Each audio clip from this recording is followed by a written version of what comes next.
If you're looking for intellectual, informed basketball takes, and you want to bring in media that knows what they're talking about, look no further than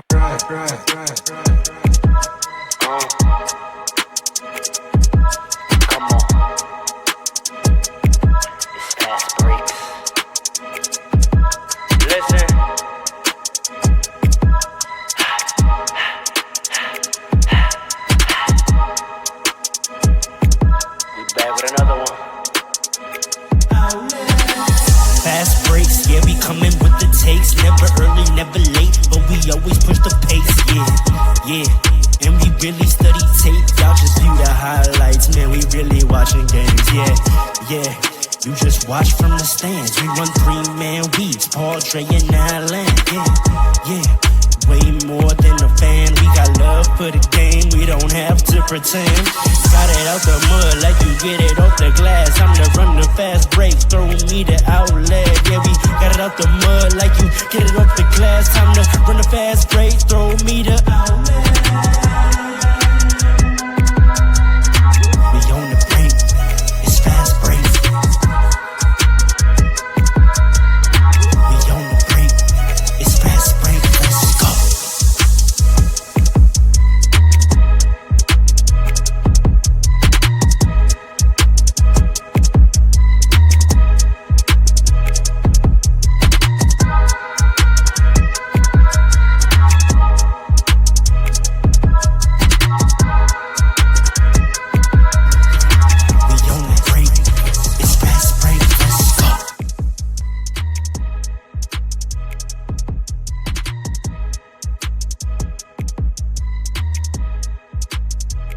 Gotta do that again.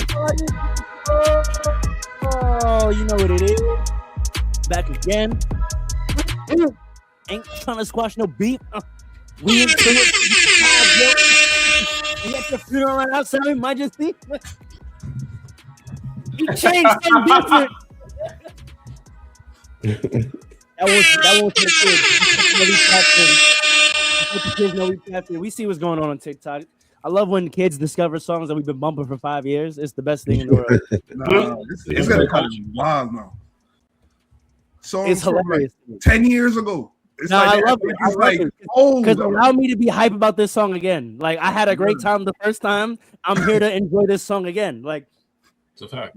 You kids that don't was know nothing about pandemic this. drill. They don't know about the prime years. Pandemic years drill, boy.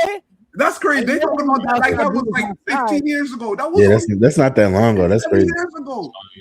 Oh, I missed the Chef G days and that was the other day. That era. That was last year. The Chef G era. I can't believe that was 5 years. Eras are shorter now, bro. Eras are about 5 years now. That's why everyone's talking about 2016 like it's 96. You know what's crazy? I was just talking to my sister about 2016. This is earlier today, man. Bro, 10 years. 10 years was a lifetime. Like literally 2 generations ago, bro. A lot of life has happened in that time, man. We've gone through 2 different cycles of style, culture, like aesthetic. Like, you feel That's me? too like, fast. It's because of TikTok. I just think culture is moving quicker. Like, we get off stuff faster.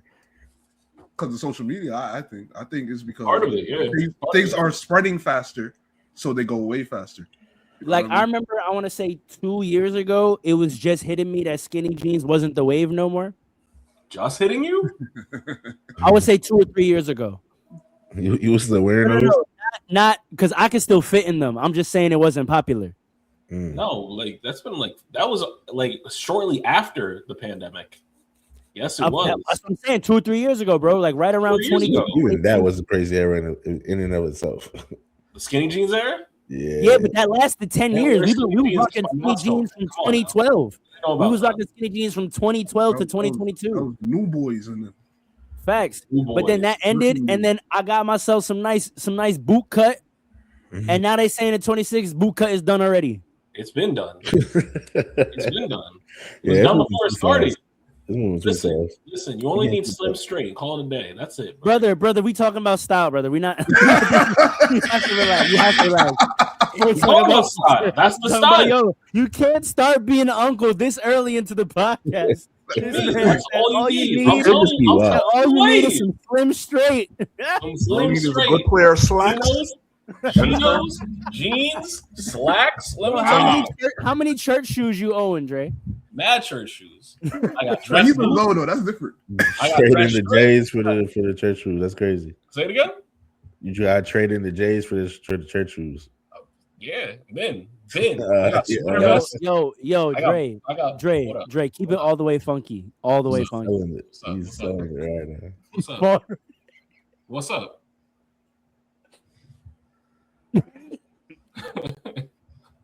Do you own a pair of Nike Air Monarchs? No. No, for real. I don't. I'm gonna ask your wife. You can ask her. I'm gonna ask your wife. Ask Alan. Alan and I got the same Nike plug. He would know. Wait, hold on. Y'all got Nike what? Wait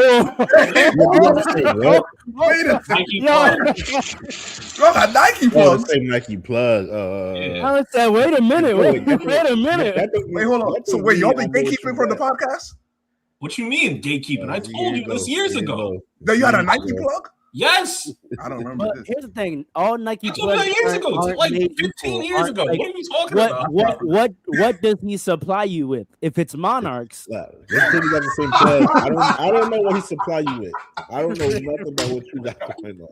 Don't put that on that's me. not really a plug. That's an outlet. That's crazy. That's crazy. Drop bombs, Paul. Drop bombs. Drop bombs. Don't Drop drop no bombs. bombs. Don't drop no bombs. That's the bar. Yo. Facts, RJ. We need to see the collection. Open up the closet. We gotta see. If you're a real sneakerhead, you have the boxes. My real sneakerheads know what I'm talking about. Not a real Display sneakerhead. boxes with the lights. I'll be very honest. the I'm not a real venting. sneakerhead. Real I'm not stuff. a sneakerhead at all. If your sneakers is on the floor, don't talk to me, bro. All right, so we can end it right here. That's what I thought. Right next to the Monarchs and the I don't logo. got no Monarchs, brother. I don't know what you want, brother. All right. Let's see. Let me introduce this podcast. Uh-oh. Hey! That's Hey! crazy. They're on What's sale. That's crazy. Nah, you gotta show the classic joints. Show the classic white navies. The classic, they're right there. Those are classic. Not that I ever owned them. Yeah. Pick Matter of fact, no, I'm not gonna buy a pair though. I'm gonna hit my plug. you up see right a brother put up his nose, you know he about to put something on the grill.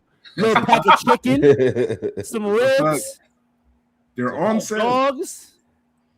That's We a don't do fact. no sausages though. All right. Why? Why for that? Hold on. All right, let me introduce this podcast. I'm not done flaming the audience. This is a flame sesh real quick. I'm not done flaming, but just so you know who the fire starter is, who the flamethrower is. I go by the name Rhoda, hostess with the mostest, and you know this. Flatbush.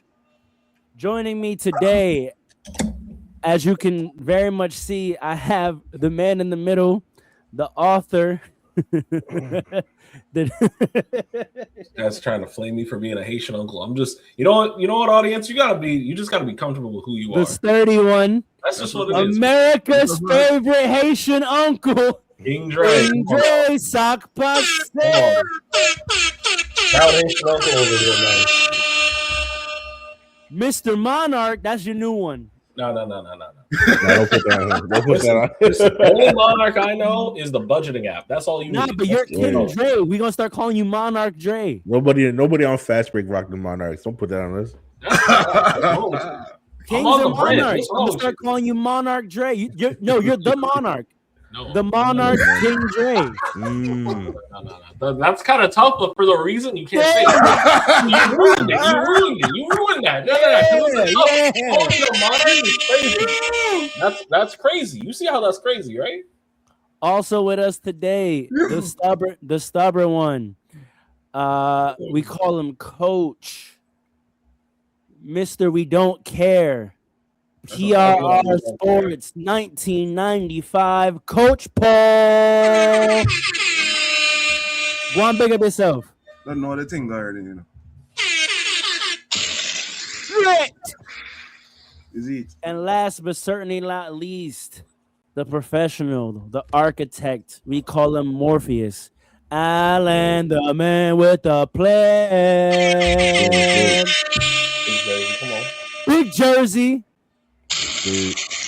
Yo, I should audition to be a stadium announcer. No, you shouldn't. You're gonna say some wild shit. I'm sorry. Or I DJ. Unless you go to work for the Hornets, because they be saying everything. Bro, if I was the Nets announcer, it would be dangerous. The Nets. Oh, like the in arena. That would be hard though. If somebody hit a three, hit a three, and then that's hard. That's hard. They don't have an MPJ and How does one get that job? That's a good question. How does someone get that job? How does one get that job? Like, you got audition for that? Probably connections like Because that. now They probably got tryouts. They probably got like entrenched summer league positions. for it. Honestly, They're very entrenched positions. It's hard to get them. For example, like the dude who's been doing it for the Lakers been doing it for like 40 years. Yeah. Like you're not getting that job till he's not giving that up. Yeah. And So he before can't him was speak more. Chick Hearn. So like, This you know what I'm guy's tapped saying? in. Like, He know them by name. Deadass. he got a statue. Oh, word. Yeah. That's He how wasn't over there. great we are. Our announcers get statues. Is that a great thing? Is that like a? That's what I was about to say. I was about to say, like, that's good. Because he called. You know why though? It's because he's one of the greatest announcers in NBA history. He's called some of the greatest calls ever. A lot of the phrases we say, he came up with. That's a fact. I saw that on IG. The Jello is jigging. The chicken is cooked. From the The stripe. fridge is closed. Charity stripe, I think he came up with. Charity stripe for sure. Okay, bet. The old-fashioned way. Yeah. All right. Okay, I have some more flaming to do, but first we're gonna flame someone not on the podcast first. I got something to show Paul to get his raw reaction, because that's the type of timing I'm on today. This clip is so funny.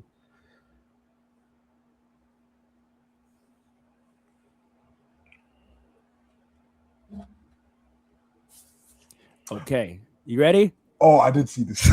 You guys watching the game right now that reminds you of the young lady to your right? I like Peyton Pritchard from Boston. The way he's able to handle basketball, he makes big shots. Now a lot like this young lady right here. Big moment and is a champion like she seemed to be. What about you, Mella? I mean, to me, she nailed it. It would be Luka for me. The Yeah. way that you're Smart able to man. play in that open. I didn't see that part. I didn't see the part I didn't see that part. after Richard Miller. No, Reggie was tripping. Reggie was tripping. For me, he said, He fixed that up. Nice fix, Melo. Now Melo Nice had fix, to put it. He said, "You don't know who this is, do you? You're not aware." Now, there's of somebody course on he does. another That's Indiana. podcast. That's Indiana. But people don't understand. That's why that hurt more. That's Mr. Yeah, Indiana. Yeah, exactly. You supposed That's to wild. come on now. You're supposed to be tapped in, brother. He's not watching the games. There's a guy on another podcast, a popular podcast, who said Peyton Pritchard should be insulted I heard that. That's crazy. Oh, because he's saying Peyton Pritchard is nice. Peyton Pritchard is nice, but come on. He's, We have to you know what stop. it is? Because they're comparing Why them would to he each say other Curry? instead of comparing to the competition. Caitlin Clark is closer to Luka. Let's not do that. Let's not. In her league. We're not putting a handicap on the women's game. I'm not putting a handicap on the women's game, but I'm comparing her to her competition. Caitlin Clark is Caitlin Clark. I'm just saying, if you're gonna do a comparison, We can just compare games, bro. She don't play like no Peyton Pritchard, bro. for He sure, got Curry. for real, plays like Curry. Like we don't have to do it. We don't have to do it with her You don't gotta status hoop in her either. league. We could just go off raw skill and game. She don't play like Peyton Pritchard, bro. She, I agree. I don't know Different what's game, crazy different about game. that. I really don't know what's crazy. I'm saying Peyton Pritchard. What any way you slice it, that's crazy. Right. Any way you yeah. slice it, that's crazy. All right, I have some Except more in flaming to do. Hopefully these have loaded up. Oh, great, perfect. Uh-oh. This man came prepared. Yeah, for Yes. sure. This is news to us. I don't know what he about to do. I told y'all I was doing this. No, you didn't. No, it's nothing. Fast Breaks family, we don't know what's coming. I'll see what this is. What is that? This is group chat from last night. Yeah. Audio listeners, Yeah. he's got on some like text. So he is getting Oh, the this text is the message. group I chat. just want to put that out there. yeah. This Now is the listen. real game. You'll see how the Pistons really match up against us. And then it was announced, and then it was announced that two of our top No. three I scorers don't were want out. no excuses. I don't want no excuses. I was told to do it. Watch what we do to your beloved Pistons. Yeah. Do it, And he what did you said. say about the Lakers game that we're going to talk about? What did you Hold say? on. The actual game of the week. Yeah. What did you say? I'm not done sharing. He's gonna go tell us that us losing 2 players is equivalent to him losing Austin Reeves. No. He said, I'm going to say that Austin Reeves was out.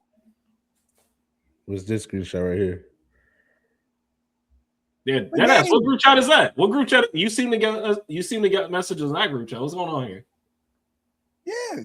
I'm gonna just leave this right here, fans. You can leave it wherever you want to. Listen. Yeah, You tell said people with the screenshot. You're going to is. say, hold on. You said that you're going to say that Lakers versus Knicks game where we beat y'all doesn't count because Austin Reeves was out. I wasn't gonna say that. I said that after you tried to say that certain games don't count because people were hurt. And what did I say?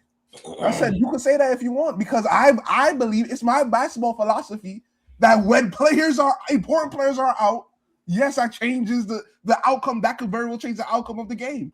Okay. Oh, it's So because players were hurt. right You before didn't the say that game, yesterday. right before the Say that game, yesterday. 2 of our top 3 scorers are out, and Jalen Brunson had his worst game as a Knick. Yes. Okay, I'm not. What you want me to say? Like, okay, He wants to pontificate it. He wants to come out and for us to say, "Oh, they're not good enough. They're not right." I like injuries are a big part of the game. I don't know how you can come out in good conscience and be like, "Oh, see, this is really representative of the Knicks." It's not. Now, if you want to, if we have a full cast tomorrow against the Celtics, we can watch what really happens. Are we gonna have a full cast? Because it was right before the game we found out that Cat I'm and just, OG were I'm out. just clip farming because I'm definitely putting the Curb Your Enthusiasm music over this still image right here. Curb Your Enthusiasm. Go ahead, because you know what I see? I see a lot of NBA fans say. Go ahead. Because I see a lot of NBA fans say that they still pick the Knicks over the Pistons because they need to see them do it in the playoffs. Yeah, I see a lot of not just Knicks fans. Remember that. Because K didn't even have that great of a game. It was he was disappointed from the smoke that got ducked. He was ready, and he said, "Man, y'all not even serious. I'm not even playing. I feel him. I'm not even playing. I came here to go. Y'all wasn't even with it. He's not where he needs to be. To be doing that yet. Here's the thing, Paul. Here's what the real conversation I want to have with you in response to your comments. Okay. Obviously, I'm aligned with you that we could do stuff don't count because that works in my favor as well. Obviously, for the conversation we're about to have. But my thing is, why did certain things happen? Because there's another text that I spared you from where you looked at the injury that was announced for Cat and you verbatim said yourself, but he was fine last game. No, that was me. That was Andre. That was Andre. Oh, that was Andre. Don't put that on me. That was a ball. But he was fine last game. So my question is, y'all have won 8 in a row. Y'all rolling, and then the number 1 team in the East comes in, the team that smacked you up before. Y'all know it's a big game, and your 2 leading scorers decide, we hurt. Address it. I don't know what to address. It's what happened. Right. What's to address? We're not the medical staff. That's like you. Like, what? You want us to say that they're lying? Is that what you want us to say? Oh, you become a doctor and I didn't know about it? Apparently. These past few years, I've been working on my medical degree. Bro, me too, apparently. Listen. Apparently, we're part of the medical staff now. Yo, the way plea bargains get so freely copped on this podcast is insanity. Crazy. Insanity. You hear me? Listen, it's unfortunate. Listen. It's unfortunate. No, listen to me. No. Listen to me. It's unfortunate when players go down for big games that happens it's been happening in the playoffs for a few years now, right? You've seen it in the finals just last season. All right, wait, real quick. Be honest. If both those players play tomorrow against the Celtics, you not looking away? What do you mean? I'm not looking away? No, they got cleared by the medical staff. Are you tight or no? What do you mean? They got cleared by the medical staff. Hey, what do you mean? Obviously, get healthy for the next game. there's not a part in the back of your Probably brain. not going to get Hold on. healthy for the next game, honestly. What's the injury? If they do, No. Wait, what's the You injury? understand that's a double-edged sword, right? You understand how this is how you personally are gonna turn this against us, because if they get healthy, you're gonna be like, oh, look at the Detroit game. And if they don't get healthy, you're gonna be like, look, they're still ducking smoke. So I'm just saying I would respect it more if both those players are out for at least 3 games. But if y'all really just took a game off and it happened to be that game. Hold on, listen. First of all, the injuries that they have are literally like 1 game worthy, right? Number 1, right? Like a sore toe. Bro, If you need like a day off from that, right? Number 1. Number 2, right? The laceration in the eye. You believe in that? You believe that players, if you have a injury that really only would keep you out of game, you take that game off? You can't play through that? Because if you don't, it's gonna just get worse and worse and worse. You can't play through that? If you play through certain injuries, they just get worse. And it's a regular season right now. A sore toe. If you play through it, Deuce McBride is going to be out for most of the season. And we thought he just had a sore ankle. An ankle is so much different than a toe. But it don't matter. It don't matter. It's a regular season. And quite frankly, you are bigging up the Pistons a lot. People don't believe in the Pistons. The Knicks are like, listen, I'd rather play the Celtics than we're going to take off this Pistons game. You got the number 1 seed for right now. Let's see how long that lasts. If this was the 4th game or the 3rd game, we're almost at the All-Star break, which means there's only going to be a third of the season left. Talking about, let's see how long that lasts. You still talking like it's November, brother, where you say, oh, we'll see. Everyone's hot now. We'll see how it plays out. It's been playing out. We've been playing games. It's February. If the Knicks, listen, let's put this in perspective. The Knicks had a horrible stretch in January, right? Yeah. And they're only, before last night, they were only 4.5 games out of first. We're not worried. We're good. We're not worried. Now, would I have liked them to play? Yeah, but I'm not going to question them being injured in February and saying, oh, like, this is ducking Alan, smoke. let me ask you this question. You don't think that, remember, going back to, and I love to do this, bring it back full circle to our narrative stuff. Is this not the problem with the regular season in this era? There's no more priority and hype around regular season games. In 2009 to 2012, you would look crazy for ducking this game. Even if you are hurt, you take a different game off. You don't take this game off. This is a team you're going to see in the playoffs. You want to send a message on your home court because the regular season matters mentally. You play this game. But you just talking about it's the regular season. We'll catch them in the standings anyway. Forget them. We don't believe in them. We just going to take the game off. That's the problem with the regular season in this era. Well, you can say the same thing about the Celtics game, though. I asked Alan, though. Okay. Go ahead. But if they take the Celtics game off, then it's like that means it was like a real injury. They take multiple games off. That's true. But no, I agree with what you said about the regular season. I think that's been a problem for the league for a couple years now. And I don't know who to blame, if it's the players or maybe like the media, or maybe even the fans, because no one talks about the regular season anymore. But that's where you like make your bones for the playoffs. And a game like that is good for confidence. It's good for seeding. Because you never know, it might end up with a tie. It's good for seeding if you want the number 1 seed. So it's really important to play a game like that. I really hope they are, in fact, games that they really should not have played in or could not have played in to miss that. Because that's a really big game. That's a really big game to miss. So I hope it was for like good reason. Then from a consumer standpoint, bro, I'm sure the Garden was sold out. Another angle. Yeah. I'm sure the Garden was sold out. Everyone, Knicks fans was geared up, ready. Not at the Garden. They were in Detroit. It was a Detroit game? Yes. Oh yeah, Even worse. Even worse. Now you have no memory this year of winning in Detroit. It's literally just 2 games. Like, this isn't going to kill us. I'm just saying, going into the playoffs, you haven't won in Detroit at all in this year. This season, sure. Thus far. You don't think that plays into nothing? You don't think that plays into nothing? Faro, you're bigging up the Pistons too much. You've been doing this for many episodes now. I'm telling you. Let them. Because it's not like that's going to be a determining factor when we meet them in the playoffs. Like, hold on. Take Nick bias aside.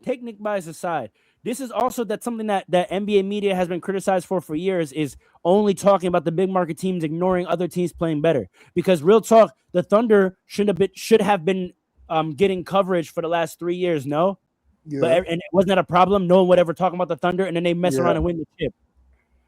So pardon me for giving respect to the number 1 seed in the conference with 2 All-Stars on it. Pardon me. Yeah, but what level of respect are we giving them though? There's levels of respect with 2 All-Stars on it. Okay, there's levels to respect. That's all I'm saying. You can big them up. Like I agree that they are to be respected, but to what extent? Right? Like an argument could be made that if you're gonna pick the Celtics or the Pistons and you got to sit one game, a good argument could be made. I'm not gonna say I agree, but a good argument could be made that you should pick the Pistons to sit. There's a good argument. The Celtics have more experience, right? The Celtics actually won a chip. The Celtics, though. We beat the Pistons too. True, fair point. That's what I'm trying to say. The way you talk is like we didn't beat them. That's what I'm trying to say. Yeah, but in terms of not taking teams seriously in the playoffs without Tatum, do the Celtics actually put more fear in your heart than the Pistons? No. Without Tatum?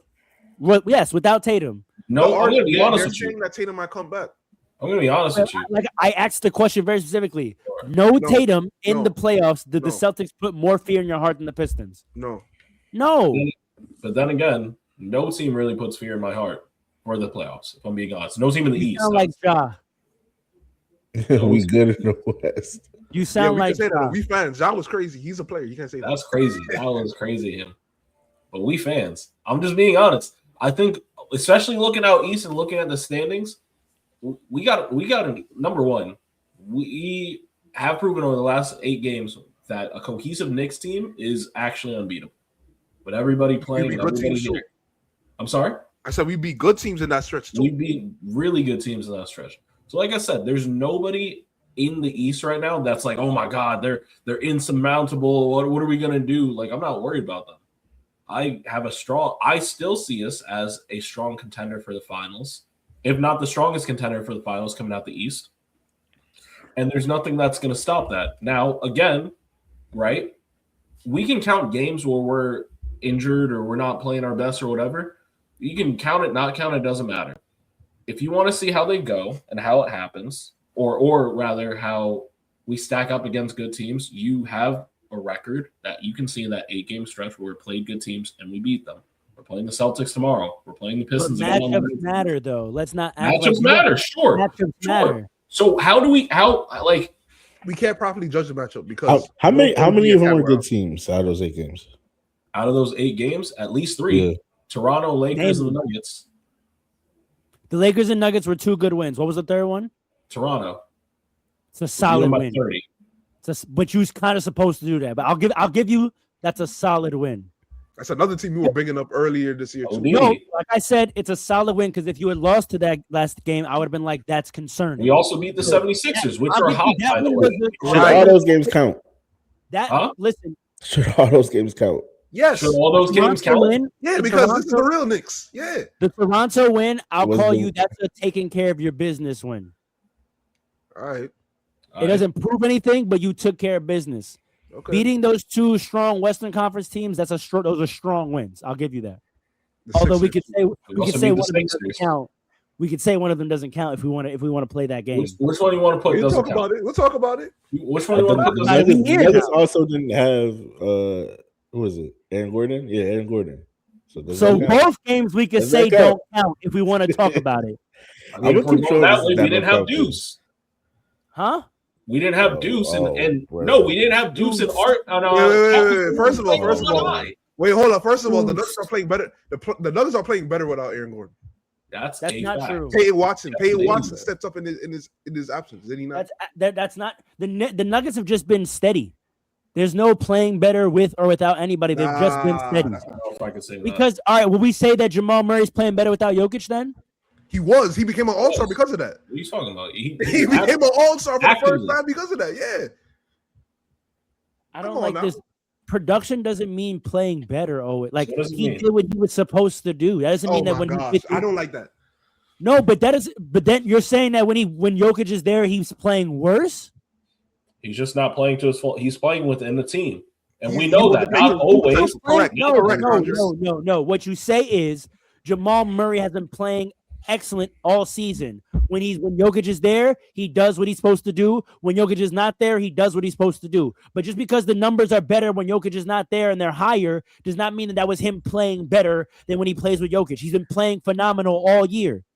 I think it's slightly disingenuous to act like a player stepping up and producing more when their star player is out, a secondary player stepping up when their star player is out, is supposed to be a given. Because that's how always happening. It is when you're the second. It is, no, it's not. It's not. That's what you're supposed to do. Hold on. It doesn't always happen. I'm giving credit. Let's slow roll this because this is something me and you had a strong disagreement about for a long time when it came to Brown and Tatum. That's correct. I firmly believe when you are the second best player on a team, it absolutely is supposed to be assumed. It's supposed to be a what? If you are the second best player on a team, when the first player is out, I'm expecting you to produce. Matter of fact, even if the first player isn't out, if the best player is having a bad game, I expect you to produce and carry. That's your job. You could say it's their job, but they're a secondary player for a reason. So sometimes them doing their job doesn't happen. So I love that you said that because Jaylen Brown recently spoke to this when they asked him about what he thinks of his play this year and whether he's getting the respect he deserves that maybe he wasn't getting before. And he was saying only, and this is me paraphrasing, he's like, only in the minds of the narratives of the people about how good I am. So he's like, I'm grateful for this year that everyone can understand how good I am. But he said, when Tatum comes back, I'm doing what I have to do because I want to win basketball. So that's in his own mind.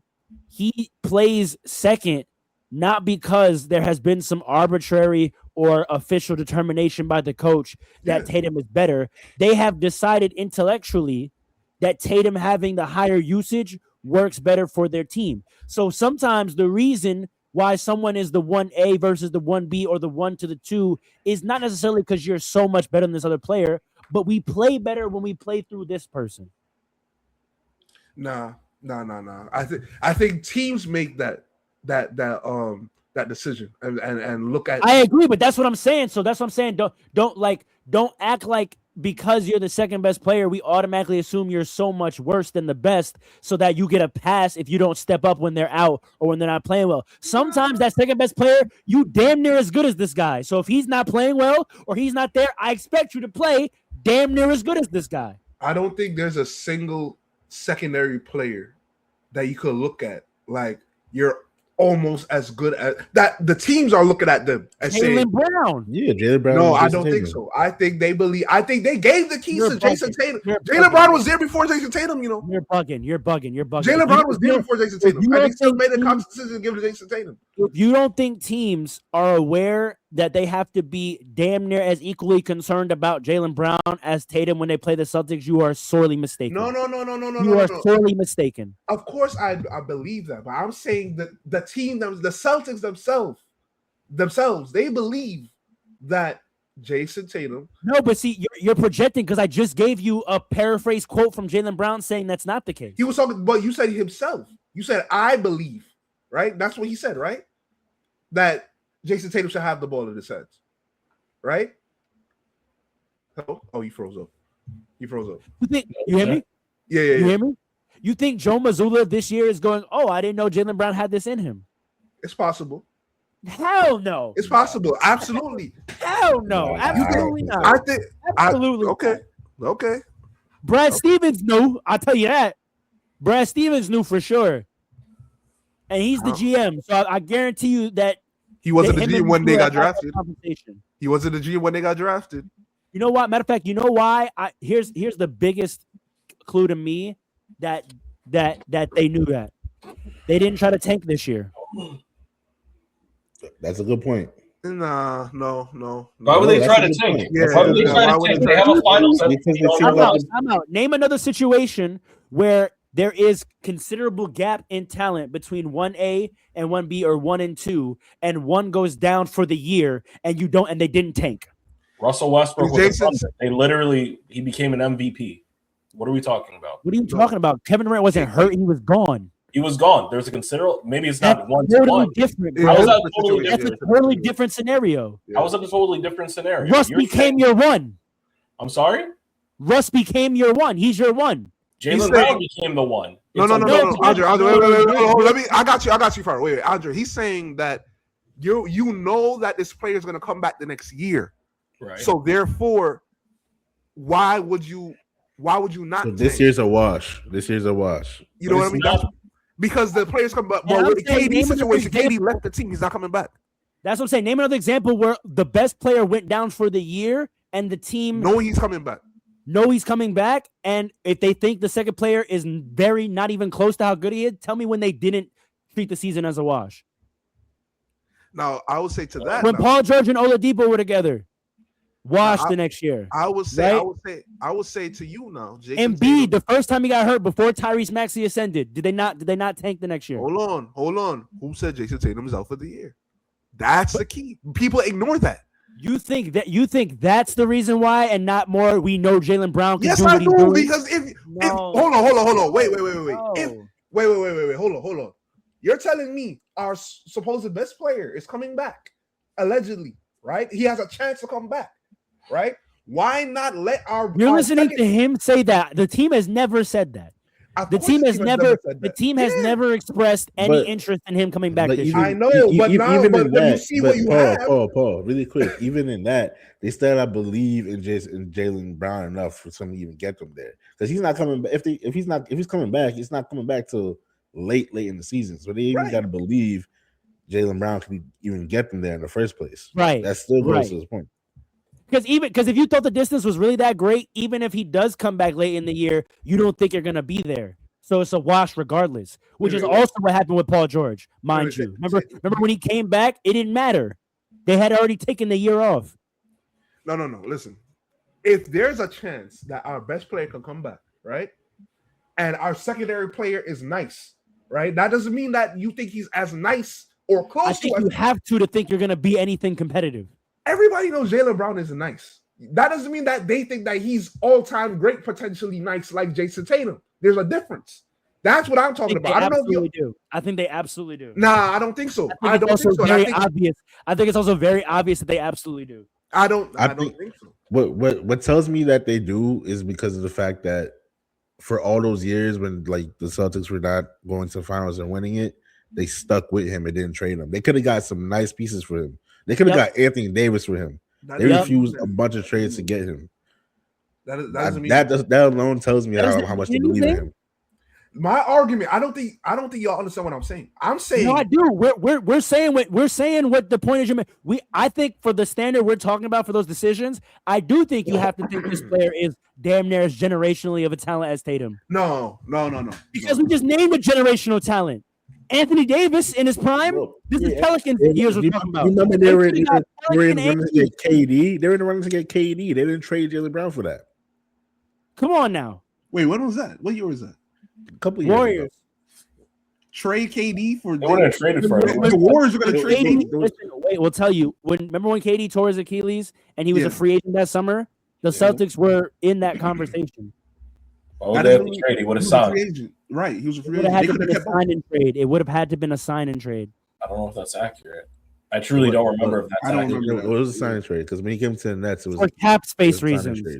For cap space reasons. The reason the Brooklyn thing worked the way it did is because they had room for 2 max cap space contracts. Wait, but it wasn't a sign and trade because D'Lo didn't. You're not listening. I just said the reason the Brooklyn thing worked is because they had the space to straight out sign 2 max contracts. The Celtics did not. It would have had to have been a sign and trade. That's how Kyrie convinced them. Kyrie said, "We can just go. Me and you can literally just go to the Celtics. I mean, to the Nets." Not every team had that. Put that to the side.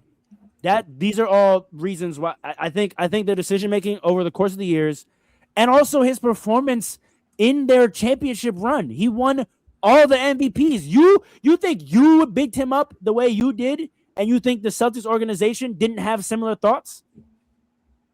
I'm saying they made a choice a long time ago. For play style reasons, though, is what I don't think so. I don't think so. Because number one, wait, Farrell. The play style changed. There's been multiple coaches and the play style changed. It So did, but I therefore, it still can be think, breakdown. I still think, I don't think it's worth us breaking it down X and O's. But I could, if we were interested, I think I could break down how both coaches came to the determination that Tatum needs to be the usage player for them to win. And it actually is probably a compliment to Brown if I did it. I think Brown's play style, I think he's better at being efficient than Tatum is. And so if you would ask Tatum to play the efficient role, it wouldn't work. You know what? We could do that later in the year. Because But that's my summary of it. Would you not agree with that? I think Dre would agree with that. Could you see Tatum being asked to be the efficient one? Yeah, I could see him being asked. I don't know how well it would go, but I could see him being asked. But that's what I'm saying. If you're trying to win, do you think Tatum being asked to be the super efficient one would work? Probably not. Probably not. But is Jaylen Brown even being that crazy efficient right now? Yes. Yeah, he's killing it. As the year went along. Killing it. He's getting comfortable. Yes. Yeah.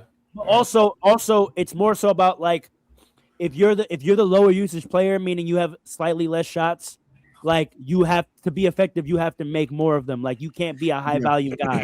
We go to you, you need to make your moves and make them and make shots. Jaylen Brown is way better at that than Tatum is. I think Which is why, let's be honest, if we want to really be honest, I still don't like this decision, but that is why Steve Kerr didn't play him in the Olympics. Tatum is not good as a spot shot guy. Devin Booker is better at it. That's They true. could have used him more so. But anyway. No, I agree. I'm just saying to you, The reasoning. in terms of the consistency of basketball decision makers coming to this conclusion, that is the same conclusion that Steve Kerr came to. I don't know how effective you're going to be in this role, Tatum. Devin Booker's going to be better at it. That's a fact.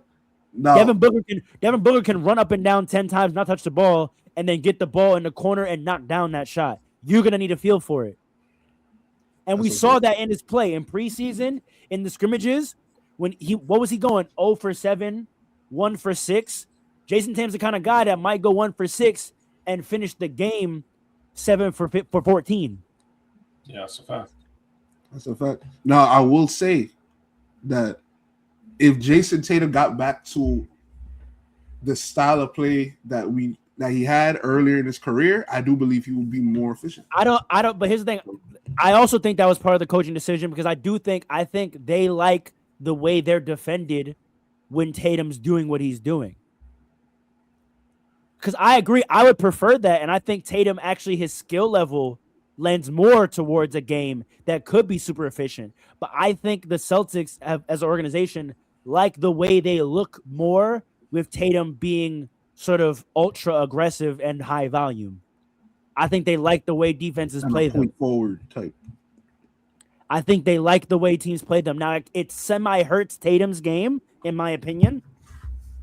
But that's what I'm saying. I think it's literally their whole scheme. Like, we're going to ask Tatum, be ultra aggressive. Don't worry about efficiency. Look to attack. Because the way the defense is going to react like that to that, we're going to be good. Brown's going to be super efficient in his looks on the backside, and our shooters are going to get open looks. You might have to have a couple of 7 and 19 nights, but it works for us. I truly think that's the intention behind how they play. But I think they know for damn sure talent-wise, Brown is right there. But I don't think he would make defenses react the same way by being ultra aggressive. Not even that. I think they know Tatum isn't primed to be the one that has to be efficient. They departed from that too much already. Right. Because when he was young, was that not his role? When you had the Kyrie version of the team, when you had the IT version of the team. Yeah. Yep.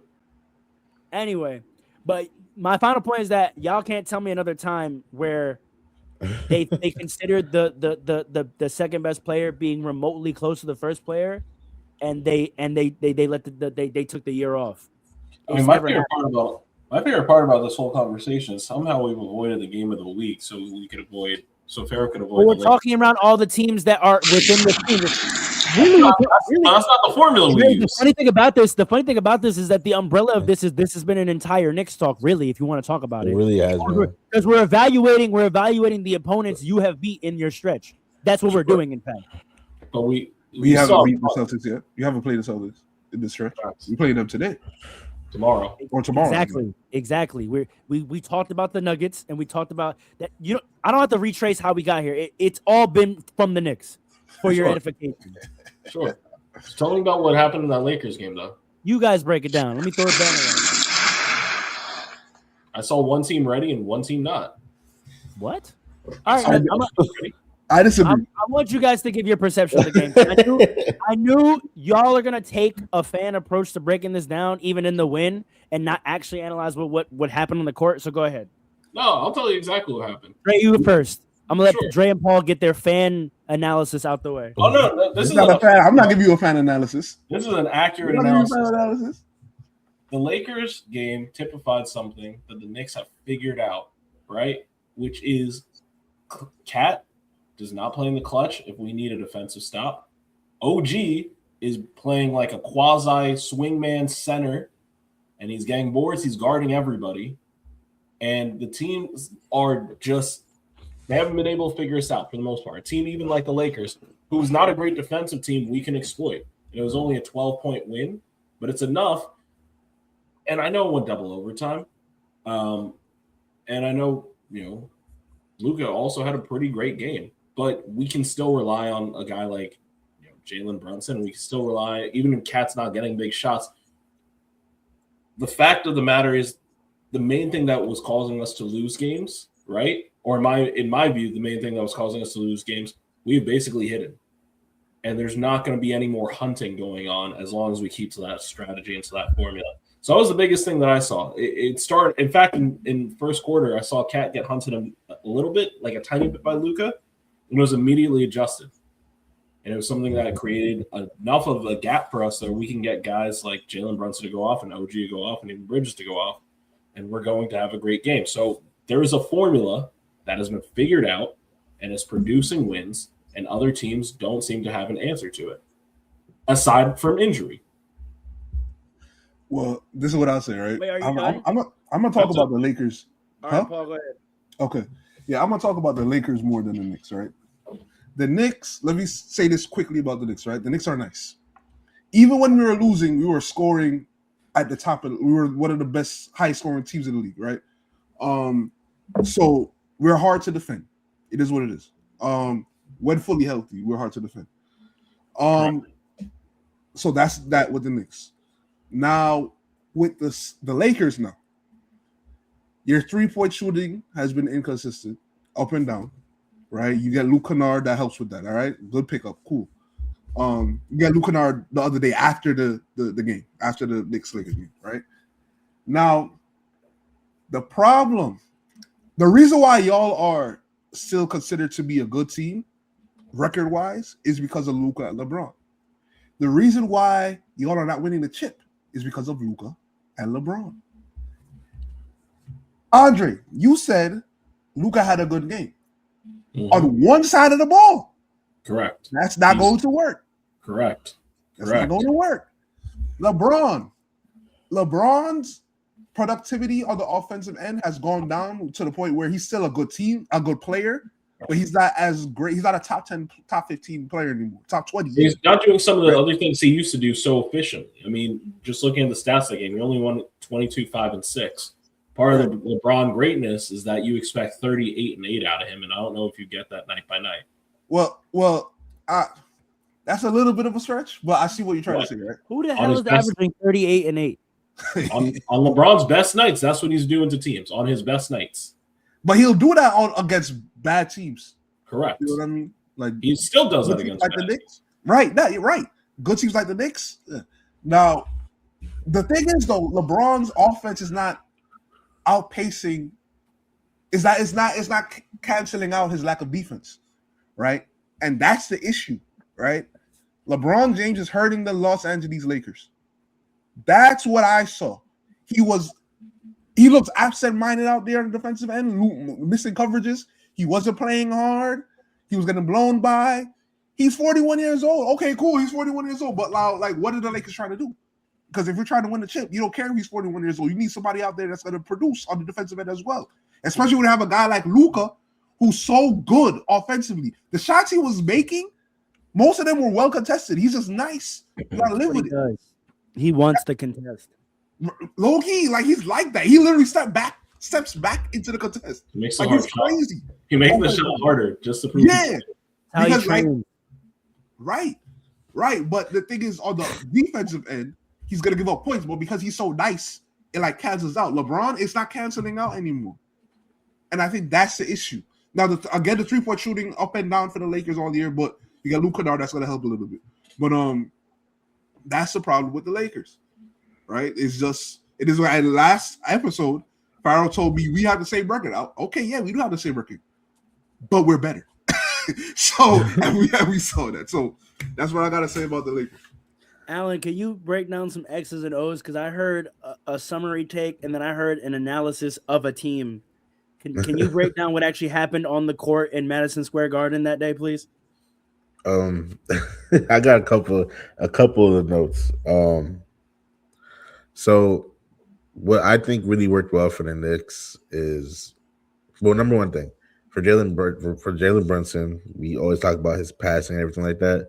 I think this game he did a really good job of passing it to the open shooters, making right. Don't beat me to the punch, Alan. You know where I'm going with this. you know the rant I'm about to go on. Right, making the right reads and passing it to the open shooters for the Knicks to make the threes, because a lot of the game, especially, I don't remember what quarter it was, but for a lot of the game, the Lakers were in a 2-3, right? The second, and I feel it. Yeah, and I feel like the Knicks were very prepared for that, and Jalen Brunson did a good job of finding the open shooters and making extra passes and doing all that. Another thing I really like what the Knicks did against the Lakers is they just played to the matchup. Like, the Lakers are a slow team. LeBron's old. Luka's just slow in general. The Knicks just played to their pace. You know what I mean? Like, the Knicks went out in transition, got the rebound, just put the ball to the floor, and got easy layups in transition. Even when it's not like a turnover or nothing, just lay up, play a little bit faster, get easy buckets. And that helped the Knicks a lot, especially not everybody was shooting good in the Knicks, you know what I mean? And other than that, with the Lakers, man, I said before, the Lakers, to me, is not like a really good built team. I think it becomes a problem for Luka and LeBron because you could kind of like see it when they don't trust your teammates after a while. They start taking bad shots, not really playing into their offense. And they just like y'all said, Luka started taking just like these hard shots because that's what he likes to do. But it does feel like more so like curable to anything. And LeBron has the same problem. They low-key have very similar strengths and weaknesses. Those are very similar. Yeah, real similar. Kind of like they have the same record. No, I meant LeBron and Luka, not the team. Okay. LeBron and Luka got the same, very similar strengths and weaknesses when it comes, especially when it comes to like trusting teammates. You just kind of start seeing it when they start like be like, all right, I just gotta do it like myself now, and they just start taking these contested shots, start taking hard jumpers because other guys on the team just not making the shots. So like when it comes to the Lakers, they might have to like build the team a little bit better. But other than that, that's what I really like from the Knicks. Just playing fast, playing with pace, outpacing the Lakers, and that's how they got a win. You know what I mean? They didn't play well in the first half. Lakers did a good job in the first half against them. But after halftime, I guess they just really doubled down on Mike Brown's like system, and it worked out for them in the end, man. So good solid win. But I'm just not sure it counts. That's so funny. Can I just correct something I said? I'm just correcting something I said. I mentioned double OT. It's over. And that wasn't the Laker game. Let's skip Bayless. It's my time now. It's my turn. My turn. You said it was my turn. It's my time. Yo.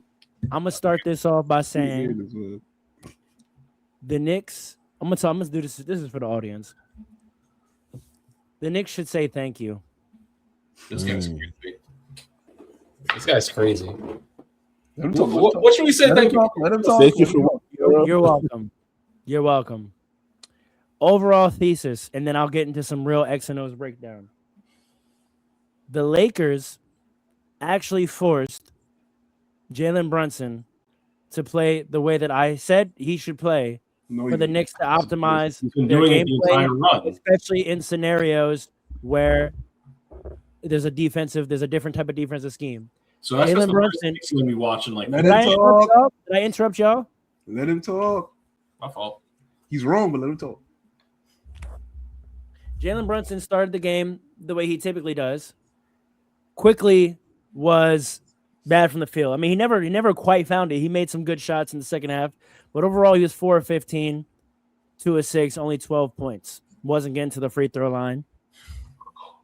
He only scored 27 points in the first and then only 25 in the second. The Knicks offense only looked good in early fast break, which was a scouting report thing. Mike Brown did a good job. He knows that our transition defense sucks, and you took advantage of that and got some good open shots. The problem was that we know that that's also your scouting report. Coming back to, again, the similarities between these two teams, which is funny. You also suck at transition defense, and we were killing you on outlet passes. Our 33 points in the first quarter, I would say 12 to 15 of them were from simple outlet passes with the rebound, and none of y'all getting back. A couple of them were and ones, actually. And the zone was working to shut down Jalen Brunson. Jalen Brunson, because he was absolutely forced to, came out in the second half and played like a point guard of old. Manipulated the zone, manipulated the matchups, and got his shooters wide open shots. He shot 43% from 3. Landry Shamet hit 6 damn threes. Josh Hart actually shot the ball, hit 3 threes. OG had a great game overall, but particularly a lot of good corner looks, 4-8 from 3. So you're welcome for getting Jalen Brunson to play the way he should play when games go like this. And then second, and this is not shade, this is partially like what Paul said, which is a weakness of ours, but I'm still going to frame it like this. We let you off the hook. We let you off the hook that game. For all the selfishness and not trusting teammates that you all said LeBron and Luka did, part of that's correct. Part of it is what else are they supposed to do? Because like Paul identified, it was one of those nights where open shots. Let's get that straight. The Knicks did not play good half-court defense. We got great looks on y'all. Phenomenal looks on y'all. We just didn't make them. 2 players in particular that often their shooting percentage determines how a game is going to go for us, and that's Jake Larivia and Rui Hachimura. Since Rui Hachimura has come back from injury, he shot 51% from the 3. He's been an absolute laser. In the game against y'all, on open shots, Rui Hachimura went 1 of 5 from 3. Jake Laravia, who we elevated to a starter for a reason while Austin was out, 1 of 6 from 3. Particularly in that third quarter, when you guys went to pressuring Luka a little higher, we had great swings to Jake on each wing and both corners. He missed every single one of them. And that's how the third quarter run got started, because those were bad misses from 3, which led to y'all getting early offense 3s. That's why y'all scored 38 in the third quarter, and we only scored 26.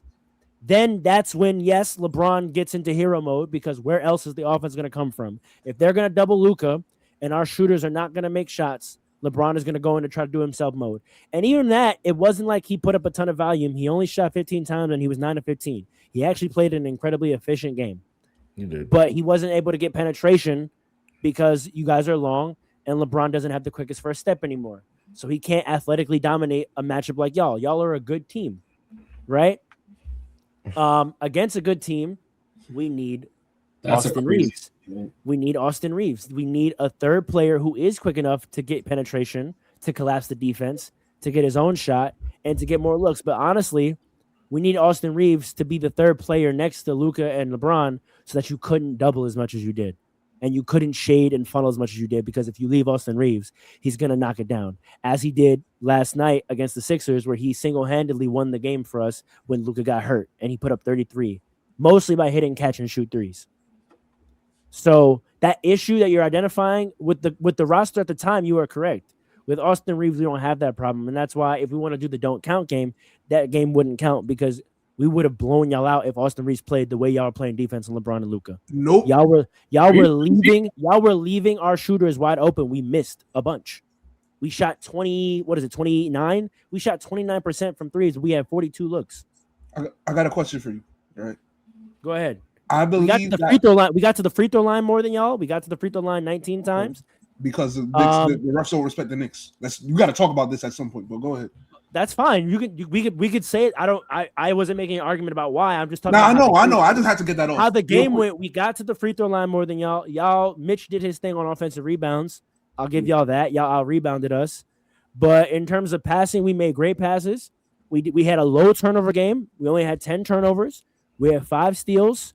Again, LeBron and Luka both shot fairly efficiently. But it was our others. We needed, against a team like y'all, where y'all others were making shots because Jalen Brunson was doing a great job. Y'all others made shots, and our others did not make shots. That's what the game came down to, simply.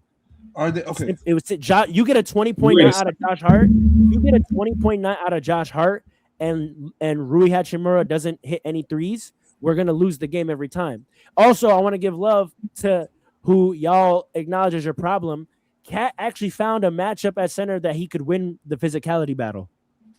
And in the third quarter, when we were coming back, what stopped our run was Cat had about a 3-minute stretch where he was getting rebounds, getting to the basket, and finishing on DeAndre Ayton. So there was maybe one center in the league who Cat figured out he's stronger than. And that was key in the matchup as well. I don't know why we didn't play Jackson Hayes more. We only played him 12 minutes. I think that was a coaching error. He was a +2 while he played. In 2 minutes and 12 minutes, he got 4 rebounds. So I think that was a coaching error. That was not a night to play DeAndre Ayton in 32 minutes, although he was 6 of 6 from the floor, so I get it. But those were the things to me. Cat found a matchup that he could be more physical in. He didn't score great, but his 13 rebounds were huge. And I think his physicality set the tone for y'all, and Mitch came in and did what he does. And then y'all others made shots. That's simple. Our others did not make shots. Sure. I got a question for you, real quick. Andre. I think that Mike Brown left those shooters open on purpose. You have to. That's how you play the Lakers. That's why, like you said, we're up and down. That's why we win 2 out of every 3. When we make our shots, we're not guardable. When our others are making threes, we're not guardable because you're either going to let them make threes or Luka's going to get 45. And if they don't make shots, we're pretty easily guardable. And then defensively, we can do stretches.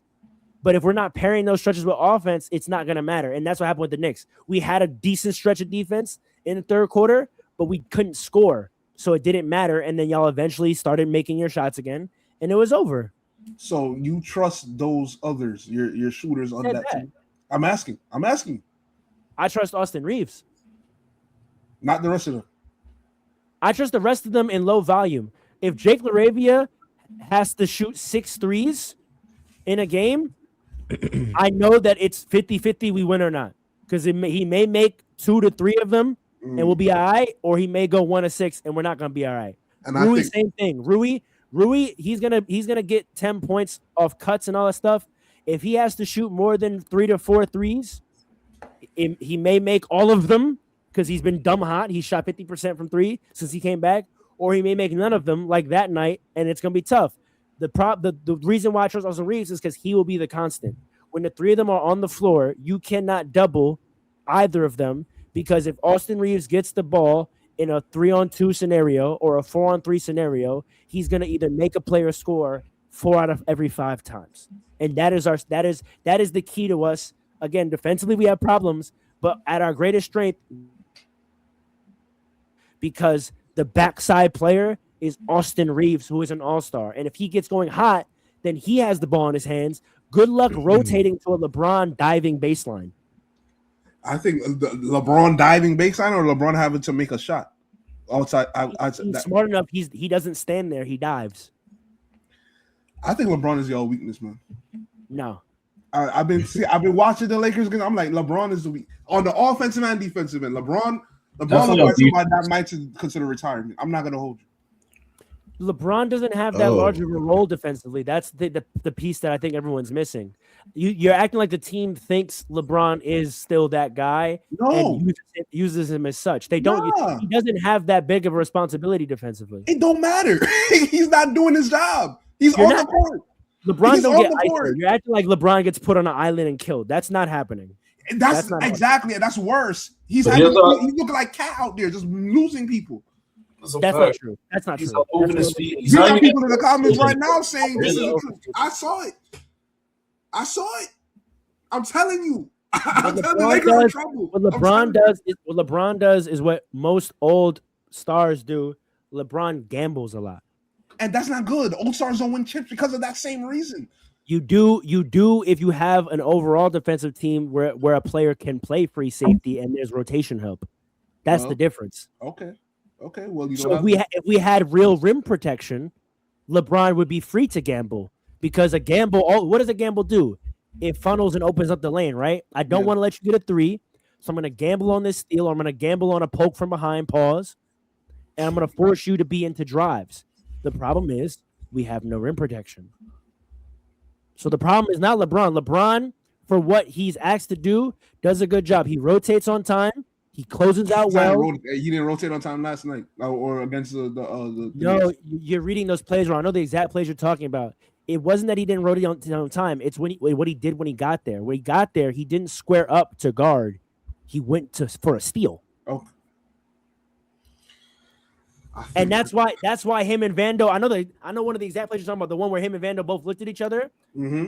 Vando's like, "Why didn't you just guard? Like, why didn't you just guard him?" And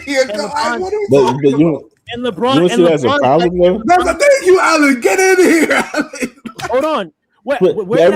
I've said before too. Like I don't know. Like, but hold on. But Dre went on a whole rant about how they did a good job of hiding players, right? So if you have a good overall defensive scheme, the players who aren't going to stand 10 toes in front of in front of people, they're allowed to play free safeties because they have help. No, so let's not act like.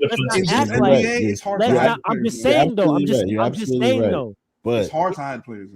Let's not act like if there was a true defensive scheme that allowed LeBron to do what he's doing, there wouldn't be an issue. But they don't. I'm right about that. Because when AD, you're acting like LeBron. Hold on. You're acting like LeBron fell off a defensive cliff this season. LeBron has been playing defense like this for the last 3 years. What's the difference? Who was back there? No, he got worse. Hold on. No. This is the nuance. Who was back there? AD was back there. Cleaned up a lot of it. Right. I'm telling you as a fan, cleaned up a lot of it because our defensive scheme was actually to do that. Our scheme was LeBron, go ahead, gamble, play the passing lanes, try to anticipate because we're not going to ask you to stand in front of somebody for 48 minutes. Don't worry. Follow him to AD. He going to clean it up. Hold on. You're right. But that's what we telling you. You got to have the personnel to do that. With AD there, you got the personnel. With LeBron there and Luka there, it's impossible to have that personnel to do that now. So you just have to have hurting you. We need a better center. That's been the whole thing since Luka got here. What did Luka have when he went to the finals? He had a 3-man center rotation of athletes, right? Gafford, Lively, and who's the other one? Gafford. No, it was just Gafford, Lively. No, there's another one. Cauley Stein. No. That was 4 years ago. Forgot there was another one though. I think that was it. You're not thinking about PJ Washington, are you? Because he don't play center. No, but he was a good forward for them. He was a big forward. Well, he's who long. Am I thinking of? Dwight Powell. Oh, okay. Word. Dwight Powell, right? So you had a 3-center rotation of tall athletes, rim protectors, right? That is what Luka needs. It's very simple. Defensively, you can make up for a lot if you have a rim protector. We don't have one. Jackson Hayes is athletic. His defensive instincts aren't great. And that's why I said Jackson Hayes should have had more minutes because sometimes, kind of like what y'all do with Cat, again, drawing another parallel between these two teams, sometimes we play Jackson Hayes longer stretches because we need an athlete at the center. And for some reason in that game, because DeAndre was making all his shots, JJ played DeAndre Ayton in 32 minutes. Jackson Hayes needed to play 20 to 24 minutes that game, and it might have went a little differently. Cat was not bullying Jackson Hayes. Mitch would have did Mitch. I'm done arguing about that. But putting Jackson Hayes as an athlete in that game would have made a huge difference. But this over thing, like LeBron has been playing this level of defense for 3 years. I think that the we have no rim protection. It's on the scouting report. We don't get back. You can run on us, and we have no rim protection. That is the story on the Lakers. I think in the NBA today, it's not enough to say you could have poor defenders on the perimeter because you're gonna have rim protection. We got to define poor defenders though, because I think we have to know, but we have to talk about playing defense. Playing good defense doesn't mean the same thing for everybody, right? There's such a thing as being a great low man versus being a great point of attack, right? You can be a great versus being a great rim protector, right? We say this all the time with bigs, right? That's why I always point out the difference between Rudy Gobert and Anthony Davis, right? Like Rudy Gobert is a great rim protector, but he's not versatile, right? You would never ask him to do that. Anthony Davis is not the opposite, but he's more than that. He can rim protect and he can be a rotation guy. He can be the low man, or he can step out on the switch, right? So being great, playing good defense does not mean that you have to be one of the guys that can stick your matchup in an ISO and stay in front of them for a 24-second possession. That's one way to be a good defender, and if you can do that, that becomes your defensive role. You become a point of attack defender. But sometimes good guys are great low man defenders. No, we're not going to put you on a ball handler, but you're really good at anticipating and rotating and being somewhere on time and being vertical. So we're going to make you low man. Sometimes you're a great tagger, right? Like being a great on-ball defender doesn't make you a great defender of a shooter, right? Like Amon Shumpert, he was great at staying in front of you as a ball handler trying to be shifty, right? But was he the best person to have to chase Steph running around? No, because that wasn't his defensive skill. His defensive skill was not stamina and navigating 4, 5, 6, 7 screens in a possession. Different defensive roles. So, yes, LeBron at this stage of his career is not a good point of attack defender. I think that's a duh, right? Obvious. At 41, you're not going to be a point of attack defender. Can LeBron be a really, really decent low man still at this point of his career? Yes. But the problem is if you're a low man and there's no rim protection, it looks like your fault every time. Listen, all I'm saying is this, right? You have to be able to stay with your matchup. I don't agree. I don't agree with that. You can't get blown by. You can't have somebody. But hold on, there's a difference between getting blown by and funneling. Can we talk about that nuance? I think even the funneling is a issue now, because if you have somebody because he's funneling it to an open rim. That's what I'm saying. I think even that is like, it's okay, but good championship teams don't depend on funneling. I don't know if I would agree with that. I don't know. I don't think teams that win championship depend. The Warriors did a lot of funneling. It's a different era now. The Celtics did a lot of funneling. The Celtics? Yeah. No. Absolutely. Okay. Well, listen. Let me explain. Let me talk for a second, right? What the first thing I said was you have to be able to stay with your man, right? What I mean by that is, if I'm not saying your guy can't get a driving lane, right? Like if you're defending somebody and they're driving to the paint, they can't be too far ahead of you anymore, right? Like that can't work, because that's going to equal a blow by, right? You have to be able to stay there where you need to be able to still impact them going up a little bit, even if they get to the rim, make it a difficult layup. You know what I mean?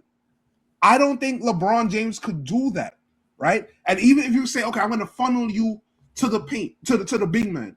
If you're funneling so badly, right? What does funneling badly mean, though? Okay. Hold on. If you're getting blown by and you're calling it funneling, you're going to have a mid-range shot. But what's the difference for the audience? Like, that's what I believe there's a difference. I want to know what you think. What is the material difference between getting blown by and funneling? Being with the man still. Even if they have a step ahead of you, they don't have 2, 3, 4, 5 steps. You understand what I'm saying? Like, you can still get physical with them, right? You can still bump them a little bit, but they're ahead. What do you watch the Thunder? Here's my thing. Let's say they do that a lot. Hold on. They're still with their guy, even if they're funneling to a wait. If I'm in a attack off the line coverage, right? And it's a swing. Is it my closeout to like? Am I not intending to close out so aggressively that I'm forcing you past me off the line? forcing you pass off. Because if I'm only quartering you, right? Mm-hmm. The best shooters in the league, right? Can't they make that shot? Yeah. Well, at that point, it depends on what the coach and that's what I'm saying, right? If I'm playing a defensive scheme where I am actively attacking you off the line to not give up a three, right? Yeah. That's the angle of my closeout is going to push you past to me. Because if I'm at all in front of you with any gap and you're an elite shooter, you can make that. Right, but here's the thing though, right? If all the players on the court, or at least on the perimeter, right, can still stay with their man to an extent, right, that you can anticipate that swing. But what if the coverage isn't to stay? What if I'm appealing? Well, if you're appealing, that's not funneling. That's a different conversation though. Yes, it is. Peeling is funneling. Peeling to me is more akin to switching. You can pair the two. No. You can pair the two because a funnel with a switch does what you said. It gives up a mid range. If I funnel and then because you said peeling is switching. Sorry, no. If I funnel with the intention to stay, then what's going to happen is it depends on what my big is doing. If I funnel and my big is in drop, that's a mid range shot, right? Yeah. If I funnel and my big steps up, that's a double. And I have a question. Drop off, right? Yeah. So a funnel and a peel allows for that to play. I'm going to funnel you to the big man, and I'm peeling to the rotation. And the big man is supposed to force you out the paint. Either you're going to take a contested shot in the paint, or he's going to track you out. And when you exit the paint, I'm passing you off to the perimeter defender out there and peeling back to the big. That is a coverage. It is funneling and peeling. It is now the problem is what the big does though. If the big is not a deterrent, I've now funneled and peeled back to the shooter, and my man is dunking because you as a big were still hugging your man, or you gave a swipe contest, or you're soft. And in real time, if we real time watching it, it looks like I got blown by. It looks like I got lost because I went like this and then went like that. We can't hear you. Sorry. In real time, it looks like I got beat and lost because I funneled you and then stopped, right? And you went on to a dunk. That looks like a blow by, which that's part of what I'm saying. Defensive IQ. That's how teammates will yell at each other because you just made me look crazy. Right. You just made me look fucking crazy. Why is he funneling when they got no big man to help anyway? Right. They got no presence. Why are you funneling? No. Because listen, the coverage is the coverage. DeAndre being not great at it is something we're working on. But what's the alternative? Blaming DeAndre instead of LeBron. No, but hold on. But I know it's our coverage because I listen to our coach talk. So the coach is the problem. I'm not talking out my ass. So the coach is the problem. Our coverage. Sometimes we play a fire. I actually know our terminology. We're playing a fire coverage. We're doing aggressive double with a pinch in on the weak post to prevent the cross, the skip pass, right? Sometimes we're in a what do they call it? A spread, which is a plain switch everything, early pickup, switch everything. And sometimes we go into what does he call it? Not shell. It's something like that, but it's a funnel and peel defense because we don't think that the team we're playing has super athletic finishers, which the Knicks don't.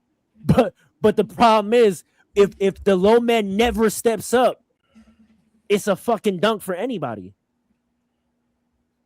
Yeah. So all those plays with LeBron look crazy. Rotations. That's why he's upset because he's like, bro, if I funnel and peel off to prevent the kick out from three and low man doesn't rotate, it looks like this man just blew by me for a freaking dunk and I look crazy. And Vando was mad because Vando is not traditionally a low man, but he didn't read the scenario. We played small and Vando was still thinking of guarding guards. So all he did was stay with I forget who else was in that play, but he stayed with that person. And Bron is like, bro, did you not read the lineup? Do you not realize you're low man with this lineup? Do you remember who was guarding that play? Who the offensive player was? Vando? That play. No. I can't, but I know that we had went small with that lineup, so Vando needed to be low man. But we haven't gone with that lineup a lot. Again, this is me putting on coaching. there were a lot of questionable things. We haven't played small a lot at all this year. I don't know why. I guess because we were getting beat in transition so much. JJ thought going small would work, but you asked Vando to then play low man, which he hasn't done a lot of this year, and you get plays like that. Who's LeBron guarding that play? I want to say Anunoby, maybe. Either Anunoby or Bridges. It was a wing, and he funneled and went for the reach around, and then he was rotating back out to a shooter, and then when he looked, that player was dunking, and he was like, what's going on? And Vando's like, why'd you just let him go? And that's why LeBron just went, because you asking that question means you have no idea what coverage you're running. You're a freaking idiot. Because why else would I just let him go, Jared? Jared, you guys know, you know how many times like the and this is why I want us to be nuanced and advanced in our analytics. A lot of times in these plays, watch LeBron. If you ever watched like a game, when it looks like LeBron just got blown by, the first thing he does is look to the bench because he's saying, why doesn't he know what we're doing? why does he not get him out? He doesn't know the coverage. But Pharaoh, how often is LeBron doing that? Just wondering. That's his role in our defense. Because he's still great at closing out. Right. So he aggressively closes out and funnels guys all the 3-point line. Our Rui, Vando, and Ayton sometimes don't forget to roll. Even last night or 2 nights ago against Philly, you caught it on the mic on the hoop. The thing is, I'm not gonna lie to you. Edgecombe got a dunk. Edgecombe got a dunk and spinning in circles on the court. Edgecombe got a dunk, and you could Edgecombe got a dunk baseline, and you could hear on the mic on the hoop, LeBron yell, "Rui, low man." Here's my thing. They don't know the coverage we running sometimes. But here's my thing with players like you naming Edgecombe and Anunoby, I'd rather them get the shot off than find them to the paint. I don't have no good. That's against Redick's philosophy. He does not want to give teams 3-point shots, especially not OG. OG's you can't give OG a 3-point. Yeah, off the dribble. He can't give up the 3-point shot off one dribble now. This year now. Catch will get it. Off the dribble. If you give him enough chances off the dribble, he might start hitting that. Catch and shoot. I agree. Obi is tough, but if I'm LeBron, you're gonna have to dribble and make it through. You gonna have to. But that looks worse. What looks worse? I mean, it both looks bad, but I think if I'm LeBron, I'd rather the play start with a look of me giving effort by closing out and whatever happens than me standing in the paint watching someone shoot a 3. That looks crazy. I mean, Kobe used to do that a lot. Kobe used to quit on closeouts when he was old. The ball would rotate. He would go for a swipe on the drive, and then when that ball was kicked out, he would look at that player and go, "Ah, damn." He was not running out there. And that's why I say, like, LeBron still does what he can at a high level. LeBron is going to close out. LeBron will rotate and hard close out and funnel. That player is going to go by. If our young athletic guys aren't rotating, like, what are we supposed to do? Like, you know what I mean? Like, come on. I think there's a lot that – wait, Andre, you were going to say something? No, you got it. I think there's a lot that you described that it may not sound like it's covering up for LeBron, but it is. Like, the coverages that you're playing is to cover up for LeBron. Like, you admitted older players, they gamble a lot, so you have to kind of Aqua Blue. I don't disagree with that. I'm just telling you the way our team plays and the way our coach coaches. I'm just telling you that is what we do. We play a funneling defense often, and we don't have rim protection. Right. Which is why we often play fire, honestly, which is what we did to Jalen early. We were firing on him a lot, but then because y'all was getting so many open threes, that's why we then went to zone. Right. And then we just passed to Mikhail in the nail. 100%. He got to the midi every time. So then we went to funnel. And our bigs didn't show up that day. They did not. But a great game to see us actually executing it, our Denver comeback, our Clippers comeback. Like, when we do it, it looks really good, which is why I understand why JJ still has that in our playbook. Because when guys are locked in, it works for us well. Because the team is driving and kicking, but no one's actually getting a look. No one's getting a 3, and no one's getting to the rim. And it's like, one of y'all's going to have to take this pull-up. Like, it is what it – and in modern NBA, that is what you're trying to get, right? Tough twos. You want a team to play a tough 2. But how tough is it though? That's what I'm trying to say. Like, there's a way. There are slightly contested tools, and then there are open tools that you're funneling for. You know what I mean? I think in today's NBA, how many players are even hitting an open one dribble pull up? Let's be honest. The contenders are several players that do, and that's a fact. And that's a fact. And that's so the Lakers are. That's why I said the Lakers. Which is why I would not play that coverage against a contender. Well, you played against everybody else, and now all of a sudden, like I said, I did not like the way JJ coached that game. I'm not gonna lie to you. That's what I'm saying. Okay. I did not like it. I was not happy. I was not happy at all. Starting with Jackson Hayes. That was not a game you played Jackson Hayes 12 minutes. You know, it's crazy because I went to the Nets game on Tuesday in person. You got the frustrations out. But you know who looked amazing? LeBron. Well, yes, but you know who looked Jackson Hayes.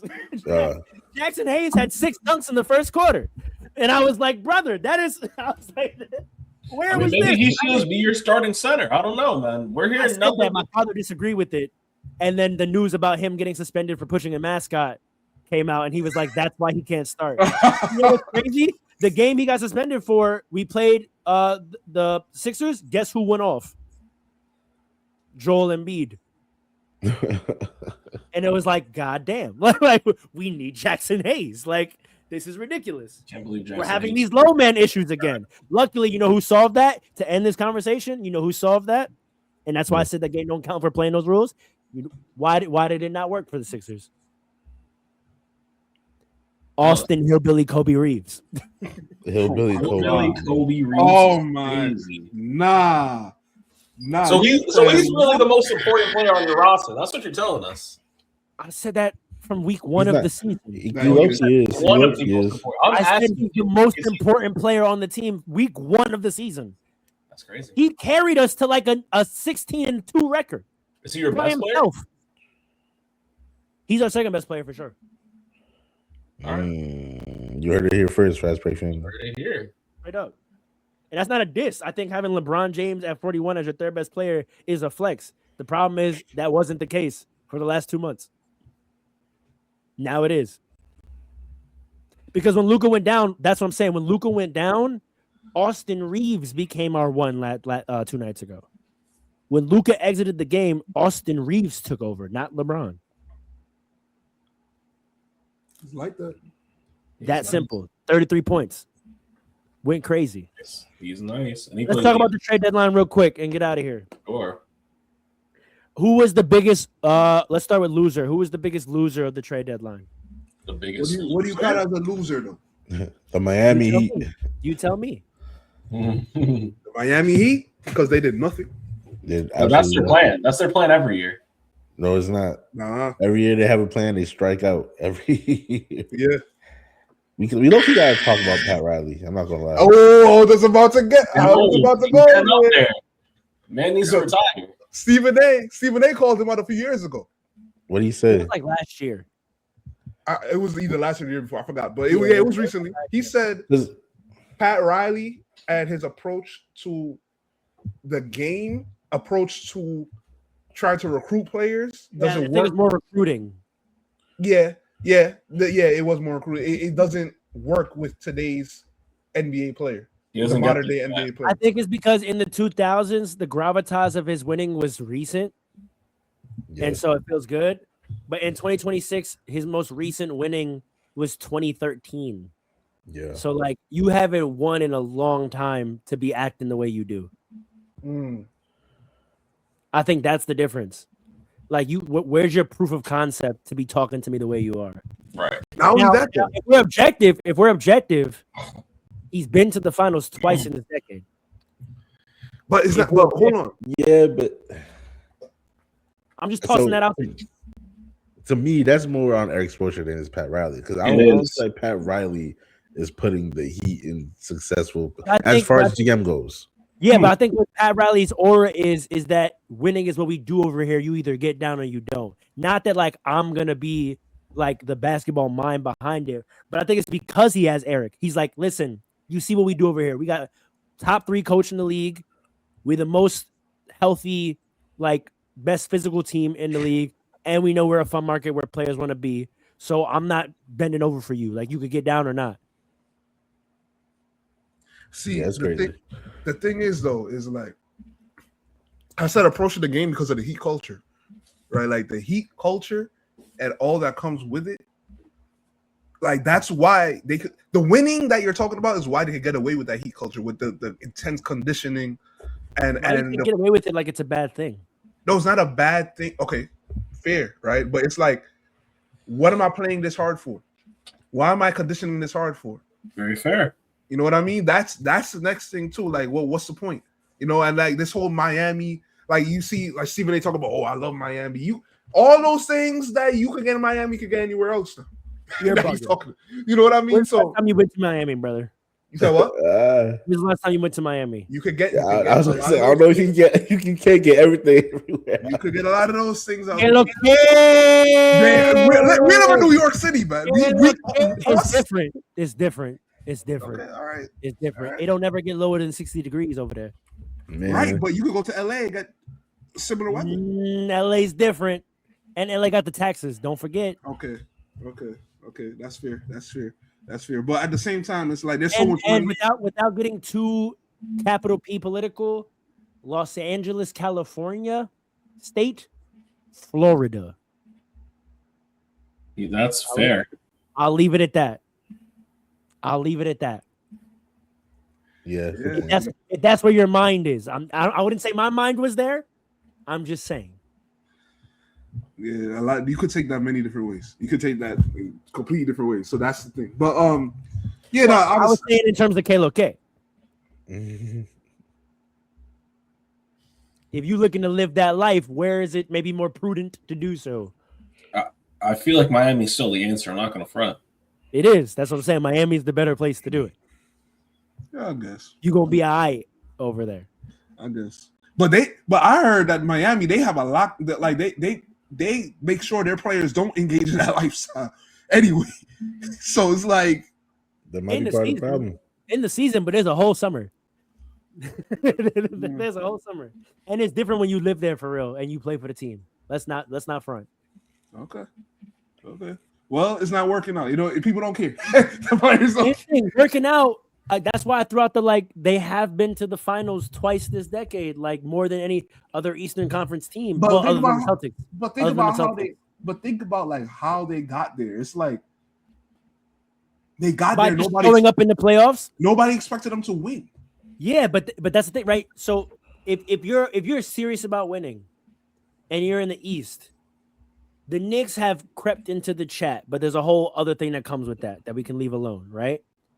If you putting that to the side, there's only two franchises in the East that are actually serious about winning.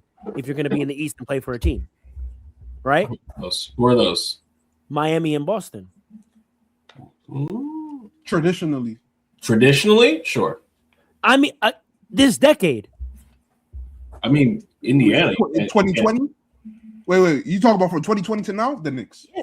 The Knicks for sure. I said that. I led with that. I said the Knicks have entered the chat, but I said a whole lot more comes with that in that market. We can put that to the side, right? Because there's a bigger decision with that to come to the Knicks, right?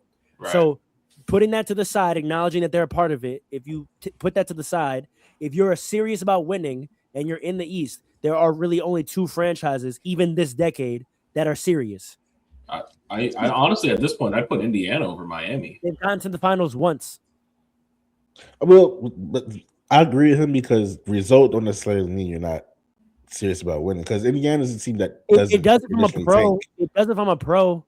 If I'm a pro, talk is great. Who's actually doing it? See, here's the thing, right? Because why doesn't no one go to Milwaukee who won one? Right? See, here's the thing, right? I think when it comes to the top free agents, the top players who are free agents, number one, you don't get those opportunities a lot. Right? Like, so it's not even free agency because how many times has a star reportedly wanted to go to Miami this decade alone? It's happened to go to Mo. Because you have two choices. If you're a star and you want to win and you're not trying to go out west, which, hey, is a whole thing, right? If you want to go out east or stay east and you're a star and you want to win, there's two places you want to go. And Boston's kind of taken.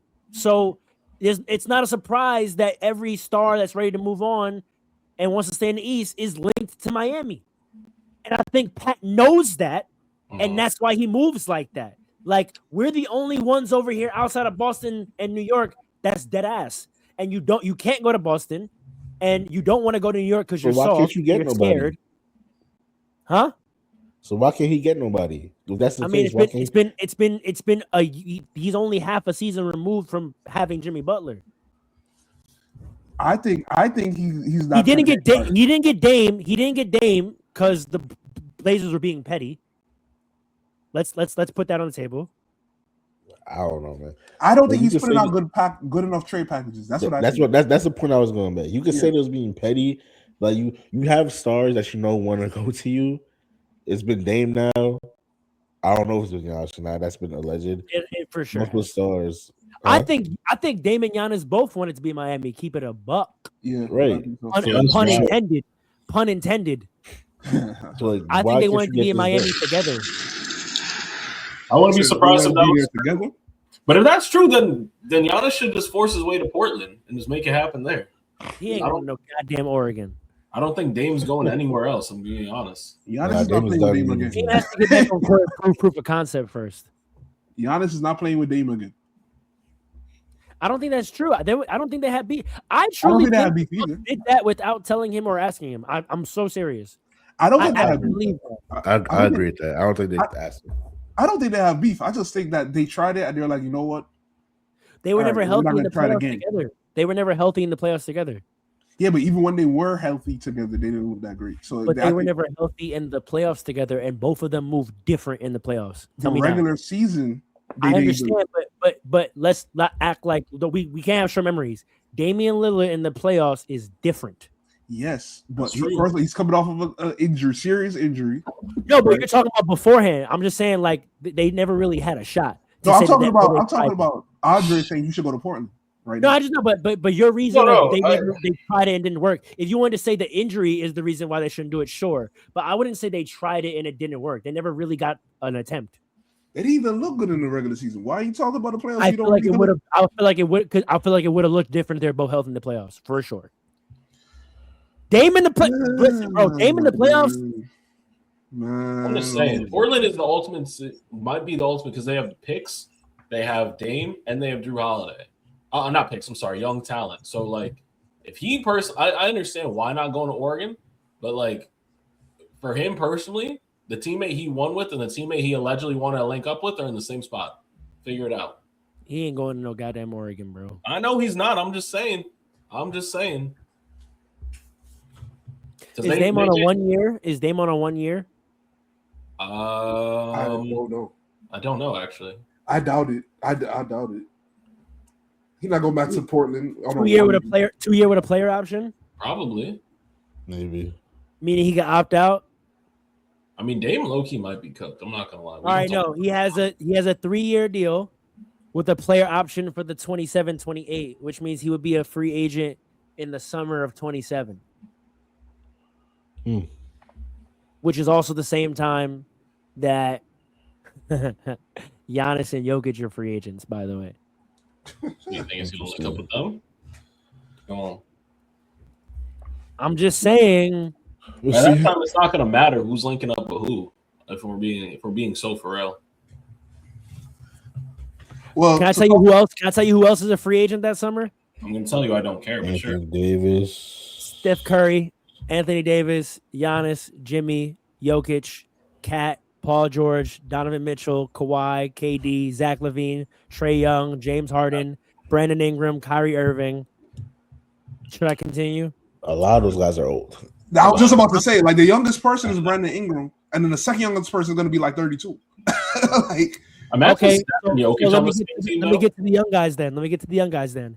MPJ, Jalen Green, Jordan Poole, Tyler Hero, DeJounte Murray. Yes. Miles Bridges, Jonathan Kuminga, like 27. Brooks, Malik Monk, Keldon Johnson, Grayson Allen, Cooper Flagg. He'll get extended. Oh, he'll get extended. Austin Reeves, he'll get extended. Alex Sarr, VJ Edgecombe, all the rookies are going to get extended. So we don't have to even Yeah. Like, yeah, Concanupple, Stephen Cast, like, none of them are going to touch that free agency. But if they do, you got the whole old guard and the whole new generation, all free agents in 27. Even if they don't all hit free agency, the fact that all those contracts line up means that decisions are getting made this summer. Extensions or trades are happening this summer because everyone's contract expires next summer. It's going to be interesting summer. You're right. Yeah. And that was my overall take on this. Summer 16 all over again. My overall take on this trade deadline. The reason why it was trash is because it's next year's that matters. And if you were going to make a move on a big name this year, you would be renting them potentially, or extending them super early. Right. But everybody's contract is up at the end of next season. That's why I kind of agree with Alan that the Heat are really the only losers. Everybody else, they got. But picked. my thing is, they know that. So are they losers for saying we're not about to give you the kitchen sink when we're about to get people walking here next summer anyway? What I say yes because they do that every like 2 years at this point. Yeah, 2 years. Because that's the cycle, and like I said, they're just coming up. But bro, in context, right? We're only half a year or a year now from the trade deadline, right? We just had Jimmy Butler, who we went to 2 finals with. So you can't act like, oh, we've been destitute to be acting like this. Our last iteration of that strategy landed us Jimmy Butler, and we went to 2 finals. So why in their minds would we not act like that again? That's very arrogant because Jimmy the whole time they've been trying to get someone to pair with Jimmy Butler. In the East, who could really talk to them other than Boston? You got to understand, Jimmy Butler, a lot of people didn't even realize he was going to be as good as he was on the Heat. I don't even think they understood. The best player on the finals team. You telling me a lot of people knew that he would be the best player? Come on, man. Wait, hold on. Playoff Jimmy was a thing starting when? On the Heat. You're bugged. What did it start? I don't remember. For sure. Philadelphia. Oh, yeah, I forgot. Yeah, he was there when Kawhi got shot. I forgot. When he almost went to the finals? Yes, that was him. Yeah, but he wasn't the best player. They had an argument. On a given night? But you're talking about a given night or your franchise player, though. I'm just saying on a franchise. I'm just saying on a given night, playoff Jimmy was a very real thing. Yeah, let's not come on. People knew. I don't think anybody expected him to be like that. I played him in the finals in 2020 and I wasn't surprised at all. I used to have different rankings. I had regular season rankings and playoff rankings. I said my playoff ranking, Jimmy Butler is the best 2 guard in the league. I started saying that in like 2015, 16. It was him and Clay as 1-2 best 2 guards in the league in the playoffs. Yeah, but he was always playing with other players that were better than him. I understood that. Who was he playing that was better with him besides Billy? In Minnesota, when he took them in the playoffs, he was better than Cat. We know that. Yeah. For sure. In Philly, yes, it was Embiid's team, but even Embiid called him Big Bro, and he carried many a game in the playoffs. Yeah. So I can't agree with that take. When Derrick Rose was hurt, Jimmy became an all-star in Chicago as the guy. Like, we're not gonna act like Jimmy came out of nowhere with Miami, bro. He did. Nah, he did. Come on, man. Stop it. In fact, what we said was this is what happens when a Jimmy Butler type goes to Miami. They're gonna get it done. That's what we were saying. Before it got done, I don't think people believed that they were gonna get to the finals, man. Come on. I think this is a revisionist history. Like, we know he was nice in the playoffs, but considering who he had around him, where he was definitively the best player. Definitively. I wouldn't say no. I would agree. No one thought they were favorites, but I wouldn't say people were shocked. No, yeah, people were shocked. Absolutely. Nah. Yeah, because they were the fifth seed. I would say people were you shocked? I was shocked they got to the finals. I would say shocked. Who they beat. Everybody was. Yeah. Shocked is a lot. Because again, matchups, right? When you look at when the playoff seeding comes out, and we really start putting our like intelligent, non-casual hats on, and we look at matchups. Each time a series started, did you really think they were super outmatched by anyone they played each finals run? Super outmatched doesn't matter because if you it doesn't have to be super outmatched, but they were upsetting teams. It doesn't have to be super outmatched. They can make it a fight. Everybody thought they were going to make it. They were upsetting teams by speed. Go ahead. No, I feel like you're taking that as saying like we all thought they were going to get like what do you call it, sweep and stuff, and that they were just whack. Like everybody knew that the Heat was going to be like a tough out no matter who they played, because that's Jimmy Butler and the Heat. Of course, they're going to be a tough out. But like, I don't think anyone expected them to make it to the finals. If they're a tough out, why are you then shocked when someone doesn't get them out? Because a tough out. I also pair this with what you thought about the teams they were playing, which is what I'm trying to bring up. That young version of the Celtics, did we really believe in them that much? Some people the pre MVP version of the Bucks, did we really believe in them that much? Wait, hold on. Wait. You talking about before they got to the finals? Yes. Yeah, no, people 100% believe that they will get to the finals. Both teams. Yeah. Even if not get to the finals, you believe enough to like beat a lower seed. It doesn't have to even get to the final. No, people believe in them to get to the finals very soon. Nobody believed that about Miami. The tough out is never expected to get to the finals. Never. They're considered a tough out because they are devoid of talent, but they play basketball the right way. I remember in 2020, I was saying that it was storybook that we were gonna get Celtics Lakers, and I remember before the series, I remember a lifelong Celtics fan telling me, I don't know if we beat in this Heat team. You had these people here and there, but most people didn't believe that. Most people did not believe in I'm just saying fans of the team were not uber confident that they were gonna get that Heat team out of there. I could see why, but I'm just saying, like, the general consensus is what we're talking about, right? Sure, that's why I just said the word shocked is what's throwing me off. Like, shocked. I think most people were shocked. Yeah, I think surprise is having your prediction be wrong and be shocked. I feel like are two different things. Like, no, I didn't pick the Heat to go. Like, sure, so like they defied my expectations. Did I find it unbelievable that they did it? No. It made sense to me. When the Celtics had to play the Heat instead of the Bucks and they still lost, I think the people got shocked. When they have to play the Heat instead of the Sixers and still lost. Shock to me is like when the Mavericks beat the Clippers in the bubble. That was a shock. I think that was just as much of a shock, man. That was like that team had no business beating you. No business. I don't know. Third year Luka Doncic against Kawhi and Paul George in their prime. That was not supposed to happen. But Jimmy Butler, Bam Adebayo, and the hottest young player in the league, Tyler Hero, beating a young Tatum and Jaylen Brown, like they weren't that young. Yes, they were. What are you talking about? Oh, they were young. What are you talking about? They were more experienced. How old do you think they are now? They were more experienced. They were more experienced than the Heat. I'm out, brother. How old do you think they are now? And it's 2026. Hold on.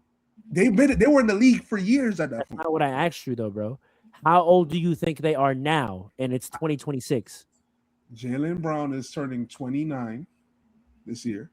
So we're talking about 6 years ago, a 23-year-old and a 22-year-old Tatum. That's not young? Yeah, but they were in the league for years at that point. Longer than Tyler Hero. I said young. All I said was young.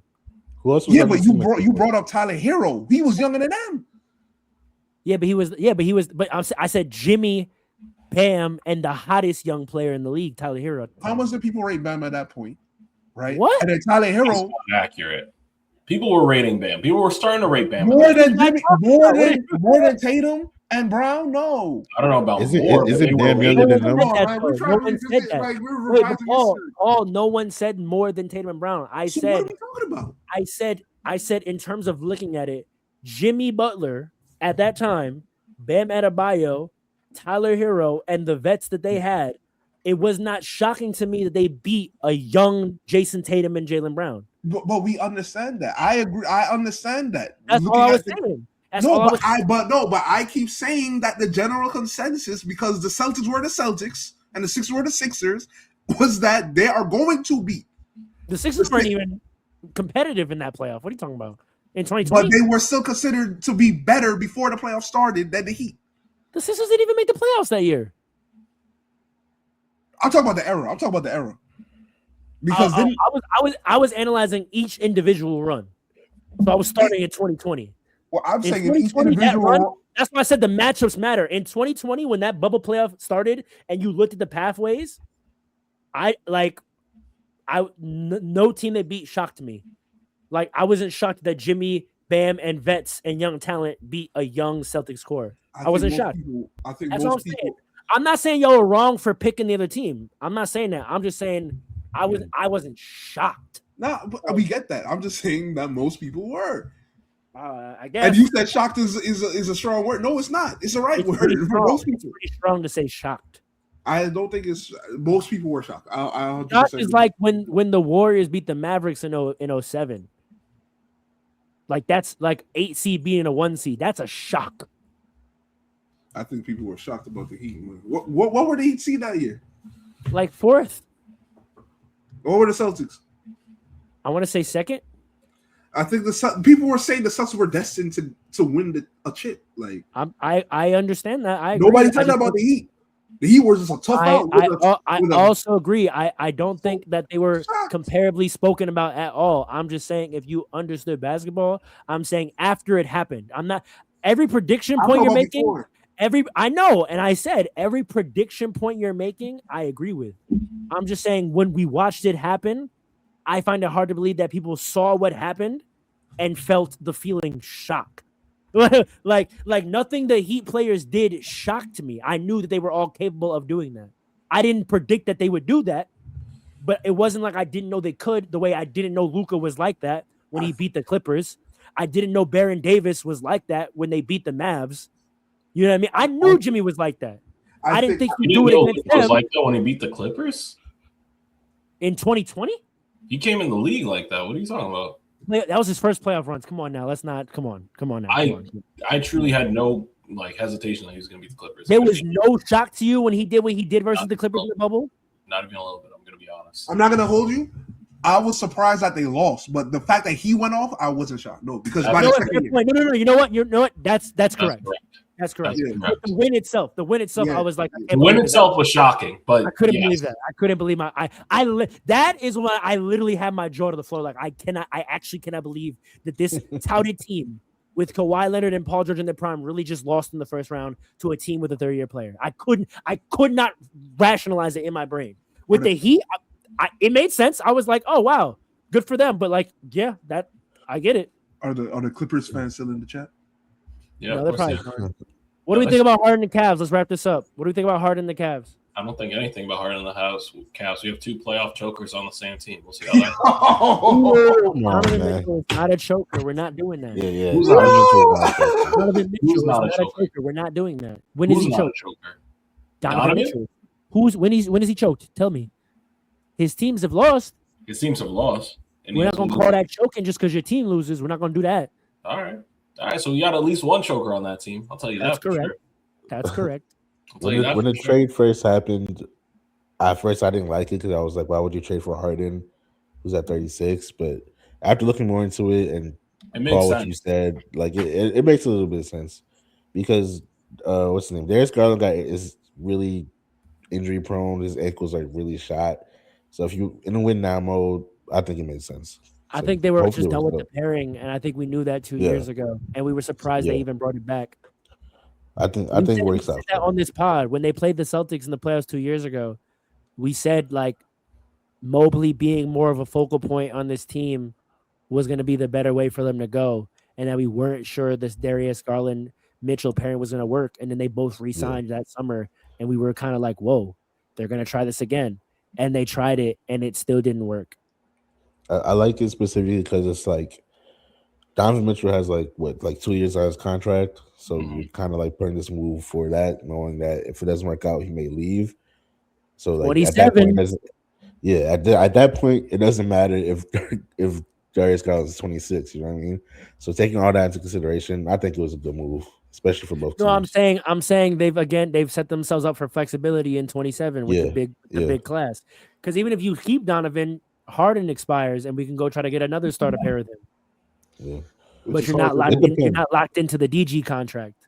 It's hard to do in Cleveland, though. Mm-hmm. But it's true, but listen, everyone's got to take their shot, right? I guess so, yeah. I mean, I don't know if it's a good move or not. It's all on Harden now. I was predicting he was going to go home to Houston because narrative-wise, that would have made perfect sense. And it came out that he did want to and that there was no interest. That's crazy. There shouldn't be. There shouldn't be. Well, okay, it's not crazy because they would have to give up a lot to get him, I guess. So it's not that. I don't think so. He's not on that crazy of a salary. But I feel like it's not about crazy with salary. I feel like it's the salaries that do match up and what the Clippers would want. You know what I mean? Like, they did want some assets. Who would it have been?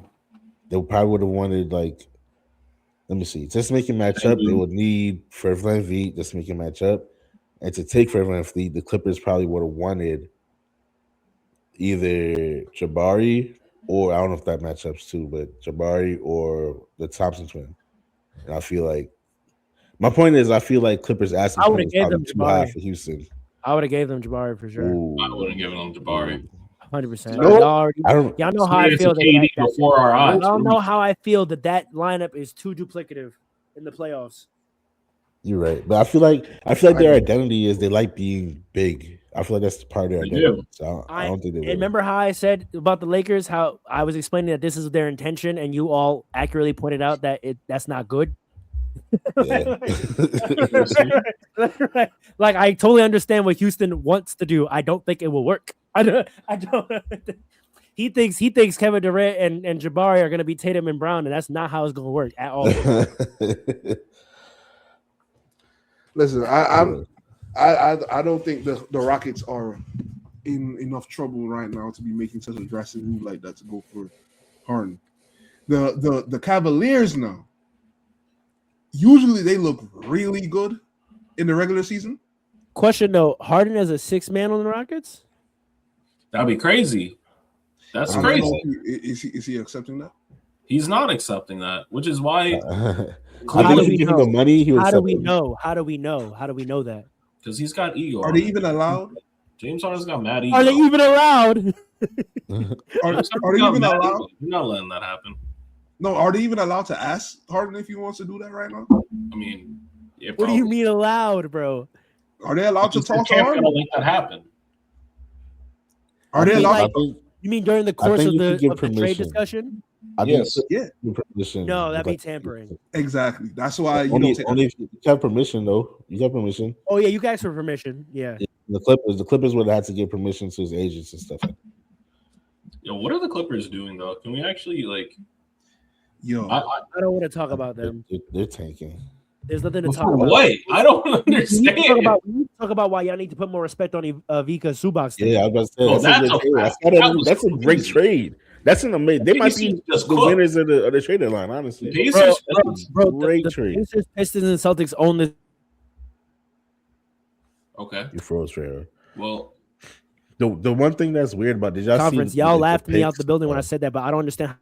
I said when I said the Pacers, Pistons, and Celtics are gonna run the conference, y'all laughed me out the building, out the group chat. I don't understand. I don't understand how you're not. I didn't. I was with you. You just gave Tyrese Halliburton. You just gave Tyrese Halliburton Zubac.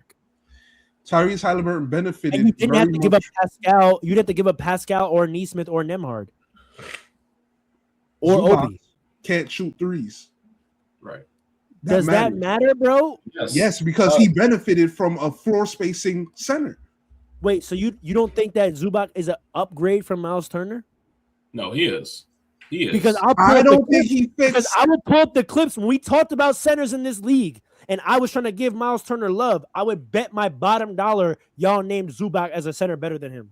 No, but it doesn't matter because I think that what they do benefits. I think they go to the finals because they have a Miles Turner that can shoot threes and roll to the basket. Zubac, he's rolling to the basket. Every time. More one-dimensional. That hurts Tyrese Halliburton. I don't think so. I think he's still going to get a lot of assists, but their offense is not going to be as dynamic. It's not. It's just not. Their offense is not going to be as dynamic at all. It's just going to be different. No. It's going to be slightly worse. And they are not talented enough to be slightly worse and get to the finals. The Thunder don't have a center that shoots threes. Chet plays the 5 a lot. I just caught you because when I made that exact point, y'all laughed me at the building. Who was laughing you at the building? I said he plays the 5 a lot. Allen, they've done it again. Adopting takes. I love it, bro. I love this, bro. What? I love this. What? Verbatim, we had an argument. You be and I listening? talked about Chet plays the 5, and you said Isaiah Hartenstein starts at the 5. He is their center. He is their center. And now today, for the sake of this argument, y'all want to go the other way. It's hilarious. No. See, audience, you want people. Go to episode 82.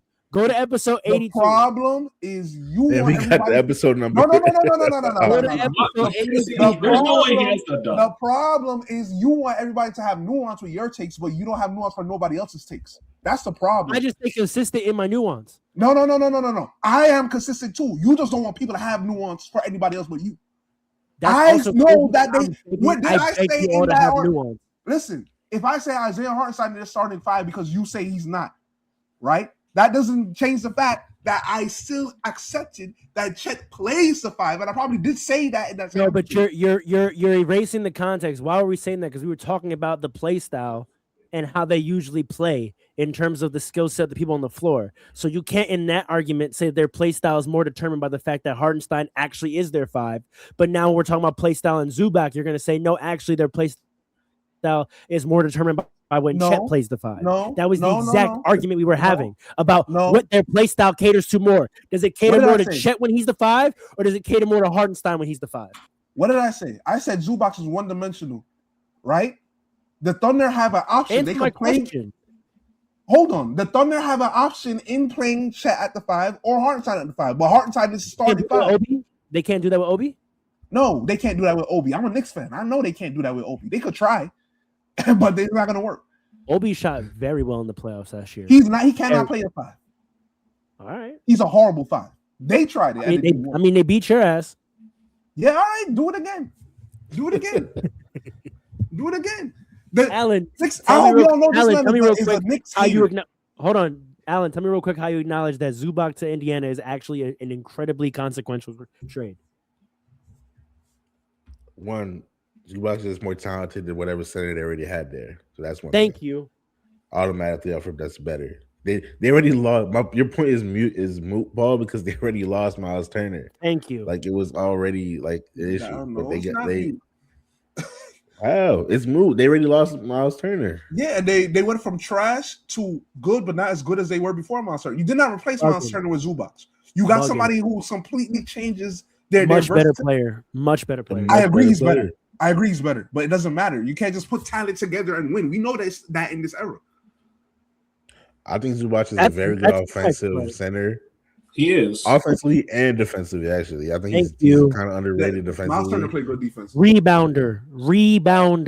Okay, that's I don't know if he's a better offense. You know what helps Tyrese? Fast breaks because we get stops because this my big action the board. That was all of them next point. I feel like his board is going to help Tyrese even more on the fast breaks. I understand what you're saying about the threes. I don't know if he's a better defender than Miles Turner in the paint. What?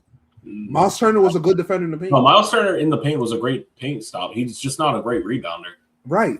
Fans, episode 82. I hate y'all. Who said he was a bad defender in the paint? Miles Turner's a great defender in the paint. Oh my God. So then what does Zubac do better? Because you say you agree he's better. He's a better finisher and he's a better rebounder. He's a better scorer and rebounder. And not scorer overall. He's a better finisher in the paint. So you think but like for an offensive heavy team, he scores better and rebounds better. That seems like a really good fit to me, though. It is a fit because I understand what you're saying about the threes, but that's when if they have other players on the court that can shoot threes. Nope. They played 5 out. That's a big reason why Tyrese Halliburton was able to have the space to do all these things he does. They're not gonna have that with Zubac on the court. That's true. I'm telling you, Zubac is nice. Trust me. You want to talk? I've said Zubac is nice on this podcast. I've said he's one of the best centers on this podcast. He is one of the best centers on this. That's what I'm saying. But with their offense, it doesn't work. They're going to adjust. You're acting like a team can't change how they play. They're going to adjust. You think changing how you play is so easy to just do and have the same result? When they traded for Pascal and went to the finals. Did they? I think you're wrong about that, sir. Tyrese just explained it on the Mind the Game podcast about how different they changed their style to go to the style you're talking about when Pascal got there. So you tell me I'm wrong. Tell Tyrese he's wrong. All right. Tyrese is wrong. Tyrese is wrong. Because Obi was their starting center. Tyrese just broke down for 2 hours how they changed what they did when Pascal got there, and it was dope. They talked about how when they played the Lakers in the first cup, they played a certain way, and LeBron said y'all were getting really good as a young talent that way. He says it's crazy how y'all got Pascal, and then y'all went to run a gun. He was like, yeah, it actually was really interesting, and broke down They the were whole. running a gun with Obi. When did they get Obi? They had Obi before Pascal. When did they get him? When did they get him? Look it up. I want you to look it up in front of me. Was it not 2 years I want you to look it It up was in 2 front years of ago. me.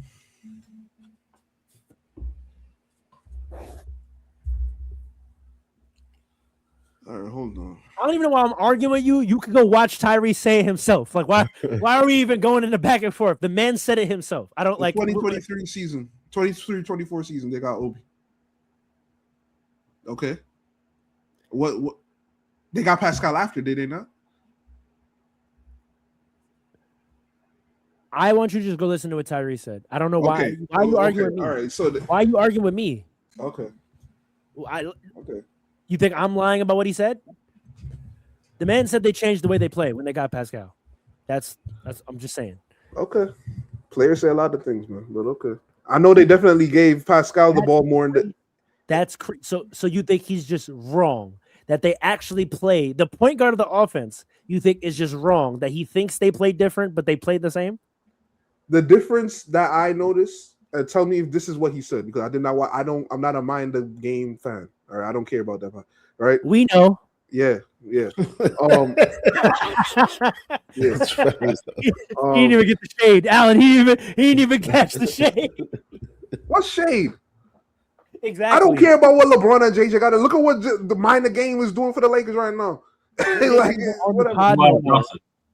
a whole lot of it's nothing. Steve Nash now. Yeah, but all right, whatever. But anyway, no, I know it's Steve Nash, but I'm saying the premise of the podcast is to just dissect the X's and O's, right? To a T, right? And I'm saying all them X's and O's, you don't even like the coach that you have now, who was the Mind the Game podcast foundational member. Do you think they're on there just saying like their personal X and O's beliefs? No, they're breaking down. Of course, their personal X and O beliefs is going to come into play. Is it not? They're breaking down the game with their perspective in mind. So when they have guests on, what do you think they're doing? The same thing. Chatting, honestly. The same thing. You guys are crazy. You guys don't want to educate yourselves on basketball. That's crazy. Listen, you have the NBA star coming on there dissecting their game and how their team plays X's and O's wise on the podcast, and you're telling me they're on there chatting. Listen, that's crazy. All I'm saying is, Alan, that's not nuts. All I'm saying is, you hired JJ Redick because of how. Stop with the clickbaity take. We don't care about the high. I'm talking about what the actual content is on the podcast. I don't care about what JJ Redick is a foundational member of what that whole podcast is. Him and LeBron set the tone.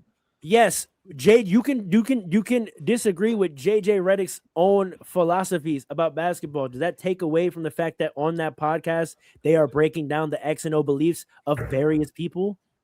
All I'm saying is that if JJ Redick was on that podcast saying things, right, that you all agree, that the Lakers front office or whatever agreed with, and you hired JJ because of that, right?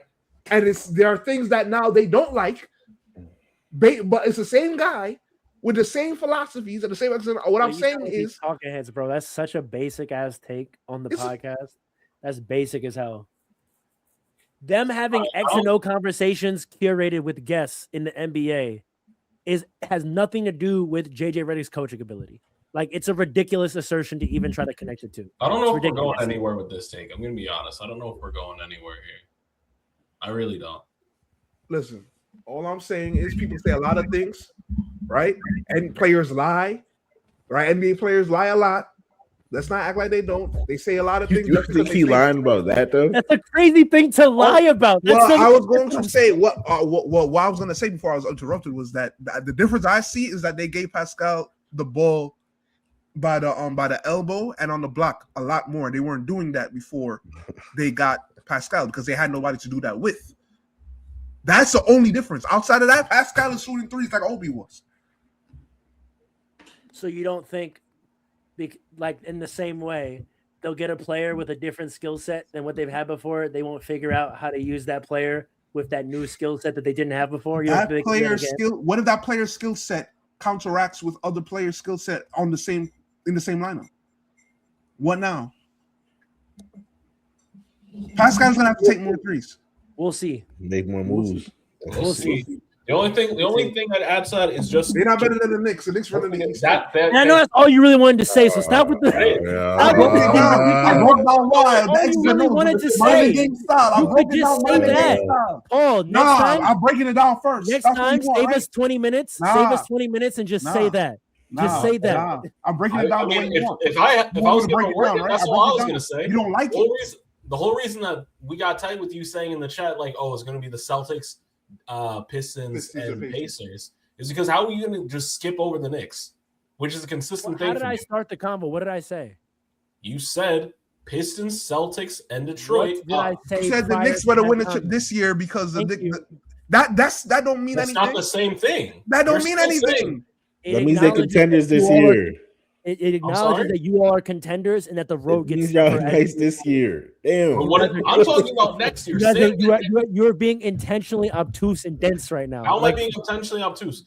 We're a contender. You're saying whether or not you're saying we better win this year. What happens next year if we don't win? Are we the still road contenders? gets tougher for you. Are we still contenders? Yes or no? You literally leapfrog everybody else over the Knicks for the next 2 years. That's why we. Why are you acting like you didn't do that? That's clear as day. And we're saying no. The Pacers, yes, they got another talent, but that talent, in my opinion, I don't know about Andre. In my opinion, directly counteracts another talent that they have. Right? He does not replace what Miles Turner was bringing to that team. He doesn't. The Pistons getting more shooters. Did that move you at all? The Pistons getting more shooters? Yes. Kevin Huerter. They're better this year. They're better this year. I'll give you that. So they got more shooters this year, and it helped. I got. How about the Celtics getting Vucevic? Like, are we? What's going on, Alan? What are these?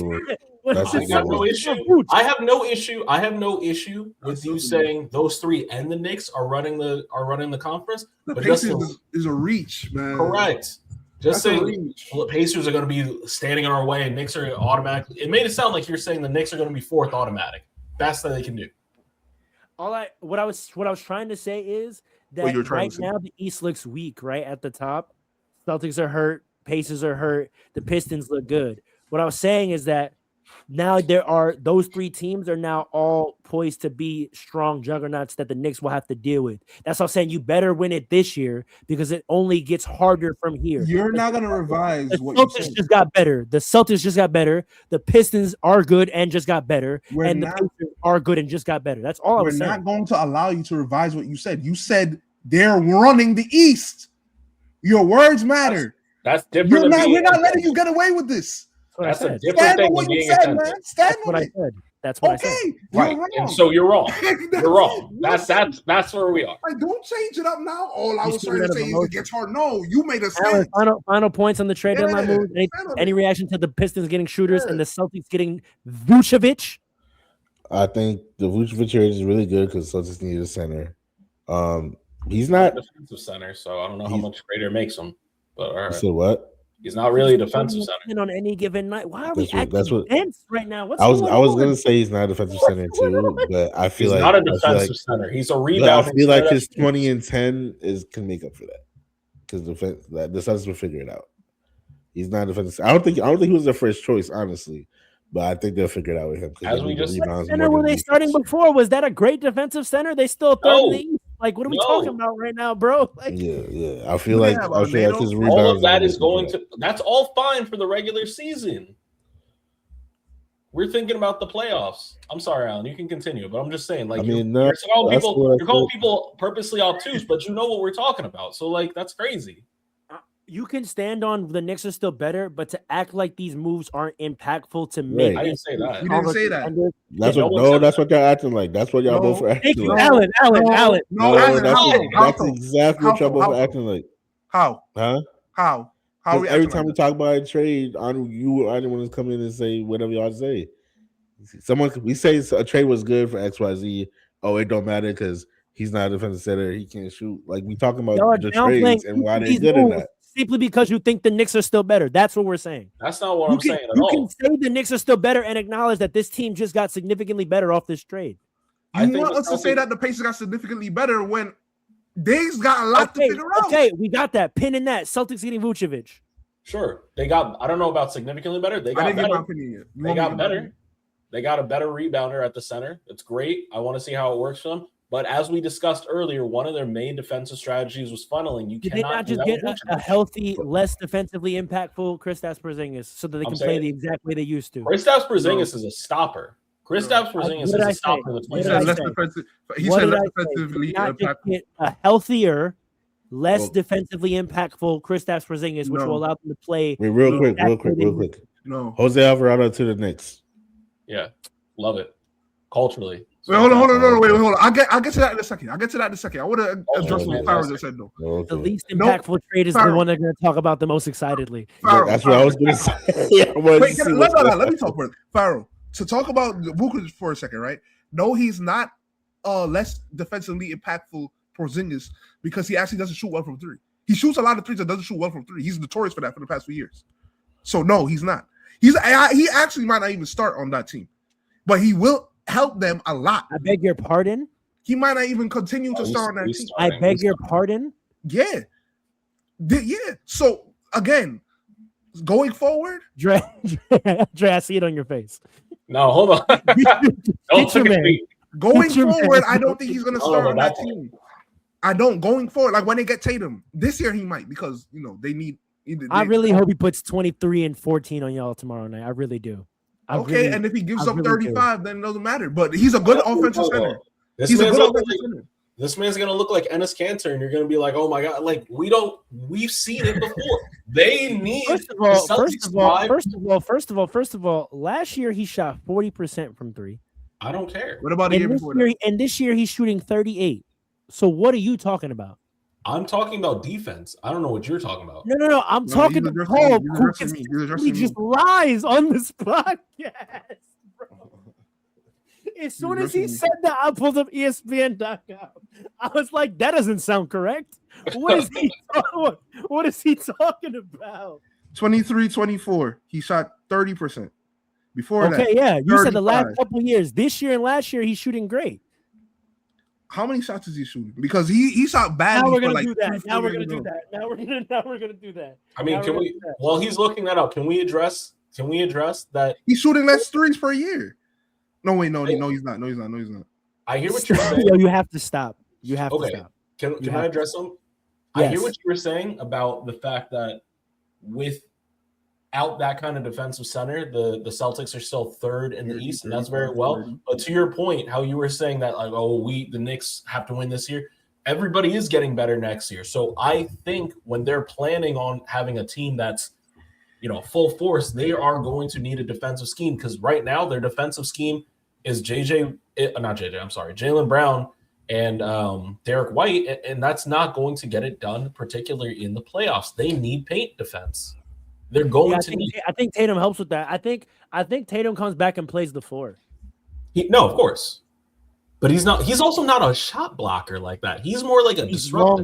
He's long though. He's long and he's a disruptor. Relying on that man for interior defense. I don't know, and also as Joe Mazzulla, I wouldn't want Tatum to be caught up in anything that much in the paint because that's where injuries. I would rather that than have him chasing around guards on a new Achilles. I would rather, agreed. I'd keep him in help, and that's it.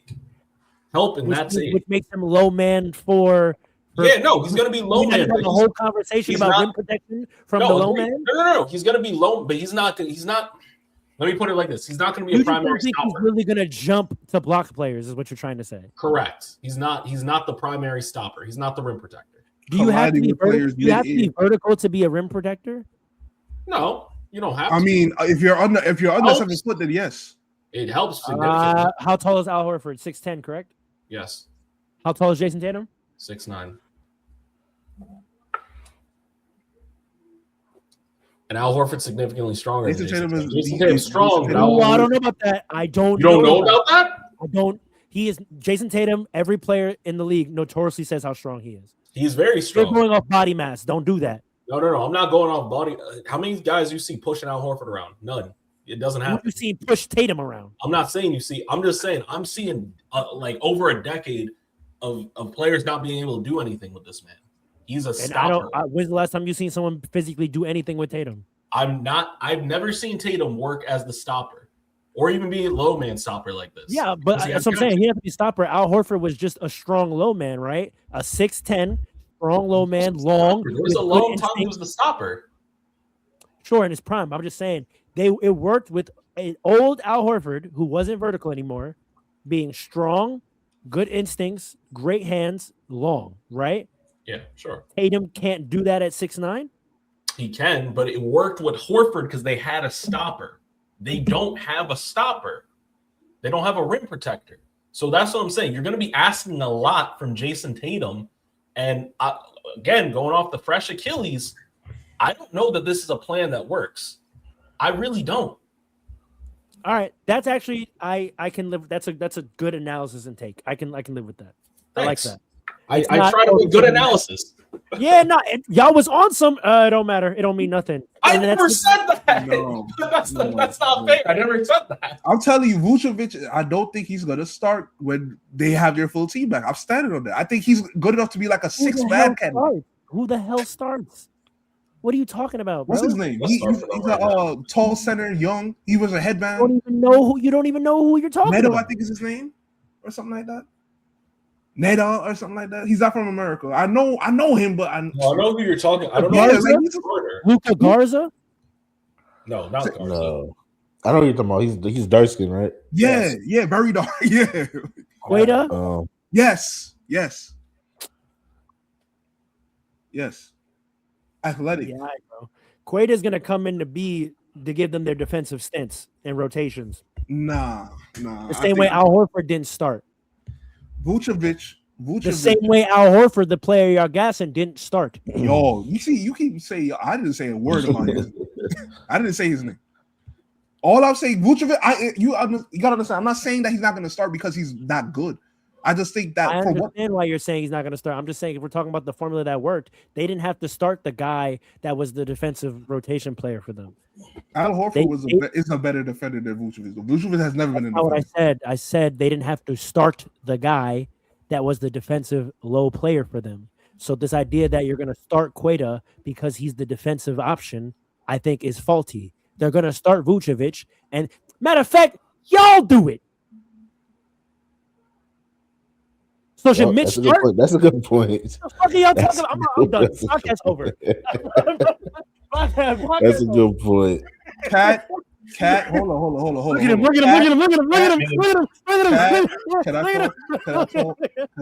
Can I talk? Cat is way better offensively than Vucevic, so it's different. We depend on Cat. So why are you bringing it up? When I have a rebuttal to you, then you be like, oh. So why are you bringing it up if you're mad? It's the truth. It's the truth. Are they going to depend on Vucevic for points? Like we said again, of course they are. Hold on, I'm the best host in all podcasts. Hold on, wait. I'm the best host in all podcast land because I'm gonna bring it back to something we started this podcast off with. Because starting and all that stuff, it doesn't always come down to talent. It comes to play style. So I'm not talking that you have to be as good as Cat to be starting when you're a defensive problem, but for their play style, so they can get back to the way they used to play. They're going to start Vucevic and bring in the defensive player for the defensive rotations they need to. Cat doesn't just start because he's your second best talented player. He starts because that's the way you want to play. I think he starts because he's the second best offensive player, honestly. Agreed. Yeah. On a given night, is he always? Every night? Or is it OG? No, every night. Wait. The OG OG gets his points playing off of Cat and Jalen Brunson. Correct. I'm done talking about the Knicks today. Even when Cat doesn't play well, they still have to pay attention. I'm done talking about the Knicks. Our fans are done hearing us talk about the Knicks. They've been saying it in the comments. I'm gonna be honest with you. That was the game of the week this week. We're done. It's over. I'm gonna be honest with you. Just to circle back, the reason that Cat starts at center, he was gonna start regardless. The reason he starts at center is because Mitchell Robinson is on a minutes restriction. That is it. He'd be the 4 otherwise. In fact, there are some games we do the double big lineup, and we eat. If it was not for a minutes restriction, y'all, the rest of the league is lucky. That's all we're gonna leave it. And Josh Hart plays. He helps the starting, like the other starters, very well. So that it's deeper than that. We can back into narratives and be like, "Oh, it's this way." No. There are facts that we have to consider. And with the Jose Alvarado move, I didn't talk about it yet. I like it, but he's not gonna. There are gonna be some games he might get DNPs. People don't understand. Like we're deep. So are y'all done? No, I'm not. We're deep. So there's gonna be some games he might not play, but that doesn't mean that he's not gonna help us a lot. He's gonna win some playoff games for us just off a few plays and all of that. The fans do not want to hear any more Knicks talk. They want to hear Lakers talk. You don't say that when you talk about the Lakers. You were going on and on and on about the Lakers for like 10 minutes straight. That's a fact. Only when you talk about the Lakers, you go on. The week segment, you mean when they played the Lakers? In fact, we did a whole 40. Just to be honest, we started this whole 40. We did a whole 45 minutes because you wanted to bring up text messages and try to shame us for being Knicks fans. That's how this podcast started. You brought it back to the Knicks. You brought up the Knicks. How? You said the Knicks do it. That's true. You did. Hey, listen. Well, take off your glasses. A lot of things you be complaining about be your fault. That's not the podcast, man. We going on 2K. That's a fact. Oh, we are. I want to eat something first. Man. That's a fact. Yeah, Alan, you gotta. I can't help myself. You gotta step in. You can't. We can't let them take over the pod the way they do. I can't control myself. My inner instinct to not let Knicks fans do what they do. I get it from my father. Knicks hate. I know. Knicks hate. Yes, Knicks hate. It's not Knicks hate. Get that hate out. In the words of Paul, get that hate out. Seriously close to becoming on the level of Cowboys fans. At least y'all two. They're worse. At least y'all two. I don't understand how I'm worse. Y'all just say something and we're like, that's not entirely accurate. No, you're worse. What you do is you hijack topics. We bring up topics that have nothing to do with the Knicks. You hijack Lakers topics. You frame the topic in an analysis or comparison to the Knicks and then talk about the Knicks for 20 minutes. If your team was a top... We talked about trades. We tried to bring up trades and how they improve teams. And y'all frame that entire conversation into how that team stacks up with the Knicks. No, you framed it around the Knicks, and then we're not. No, the problem is we don't accept. You said we don't accept your Knicks hate. Hold on, and then when we challenge it, you come on. And listen to this, because he said we tried to frame the conversation around the trades and all of that, right? The comment he made was literally about the Knicks. He said the Knicks going to win the chip this year because going forward, we're not better than them. He said they're going to run the East. And then he's mad. You're mad that we talk about our team? So you're not going to gaslight us. What you're admitting is that you're easily triggered, and once the Knicks get brought up, you cannot that's let gaslighting. That's gaslighting. That's a podcast. You made a comment. No, that wasn't accurate. No, listen, I'm done with the Knicks. I'm done with the Knicks. Okay, all right. I'm done talking about the Knicks. No more Knicks out for the month. No more. You're gaslighting. We're not going to let you gaslight us. That's the problem. All this to say, the actual point is the Pacers won the trade deadline. We know that. I said that already. I don't know. That was the first thing I said. And then you were like, but I'm talking to Paul. All right. You think they wanted more than the Cavs? Yes. I don't know what, this is what I get tight because, everyone that be like, Dre didn't say that. I don't know what, maybe I'm speaking a different language. He mixes up what I say and you say all the time. All the time. All the time. He does all the time. What about the Mavs? Did the Mavs win or lose? Trade deadline. Did the Mavs win or lose? Oh, I forgot it. We have to. You're right, Alan. This is a great point. The Mavs are ass. Can we just go there? I still think the Heat are bigger losers, though. This is tampering at its finest level. Yeah, I agree with Paul. I think the Heat are big losers in the Mavs because at least they. There's two ways to look at like the Mavs one because like Nico's not there anymore, right? So someone could say you could like they kind of won because they got something for Anthony Davis after all this mess. But if you look at it in like totality, like this is like the post Luka, like this is what you get from Luka. But this is kind of crazy. Exactly my point because this is really crazy. It's not even one. It's not even like you can look at them in separate years. Like this is you kind of have to because they fired Nico. So I don't know. I guess it all goes back to that move though. It's all goes back to avalanche, man. Yeah. You know what I'm saying? It still goes back to that move. It's like a domino effect, really. Like, do you blame the second domino or the first? The first, because it started it all. That's a fact. That's a fact. I don't know if I'm a Mavs fan, I'm gonna riot. I think they should. No, for sure. You gotta go. I think they should storm. You gotta go to the headquarters. You gotta go to the front office and start fighting people. Okay. Yeah. We don't. You know what it is. Sports fans don't protest enough, like in public. That's what we gotta start doing. Demand better.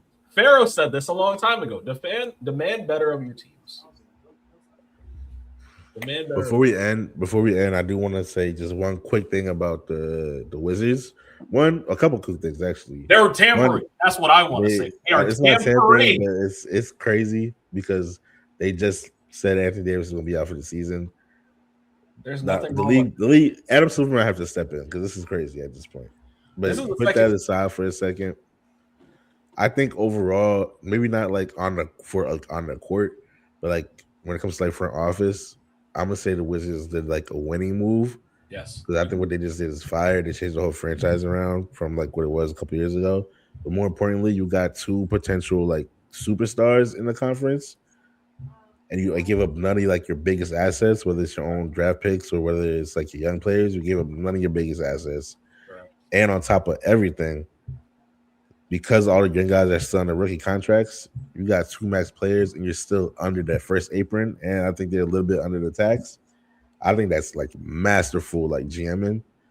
I'm gonna be yeah. I think, and it's because they're low risk. Because if the team is just bad, you still have your if the team is still bad, you still have your young players still getting experience.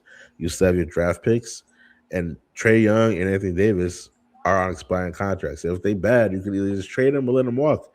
Like you do all. It's a high reward, low risk move, and I think they're the real winners of this trade deadline doing that because that was fire, and I don't know how they pulled it off. That's an underrated pick, Alan, and I really love it. And honestly, to just capitalize on what you're saying, I don't want to see a healthy Wizards team. I really don't. There could be something, and if they're not whack, or Anthony Davis keeps getting hurt, they could just move away from him pretty easy, and that's fire. But if they're healthy, Anthony Davis is the center that Trae Young's been begging for a decade. Yeah. Listen, Adam Silver need to take away that pick, man. That's correct. And I'm not trying to make everything about the Knicks, but this is the second time we call this a protected. Yes. And the team tanked, was permitted to tank. Yes. And keep it. This can't go on. We should get that pick no matter what. NBA doctors need to examine Trae Young and give him a true timetable on when he could come back. And if he doesn't come back in that time, take away their pick. Give it to if it's a number one team, give it to the Knicks. Because right now, he still hasn't played, right? I don't think so. Nah. They got traded almost a month ago. That's crazy. But he's been, yeah. If that pick falls below a lottery pick, then it goes to the Knicks. But if it stays a lottery pick, then they keep it. So they're trying to keep it as a high pick. So that's why they're saying top 8 protected. Yeah. Then examine Trae Young, but then the NBA official doctors. Give him a timetable. No, watch them get the number 1 pick too. Watch them get the number 1. Now that's interesting. Trae Young and Anthony Davis with the top pick, whoever that is. Watch them get the number 1 pick because Adams. I don't know. I don't know, dude. The Mavericks getting that number 1 pick is so crazy. Hold on. Yeah. We out. All right, y'all. You did it. Yeah, good. Any more final thoughts? Yeah. Next Shout out to Cam Thomas. Good luck What? in the future. For what? What he do?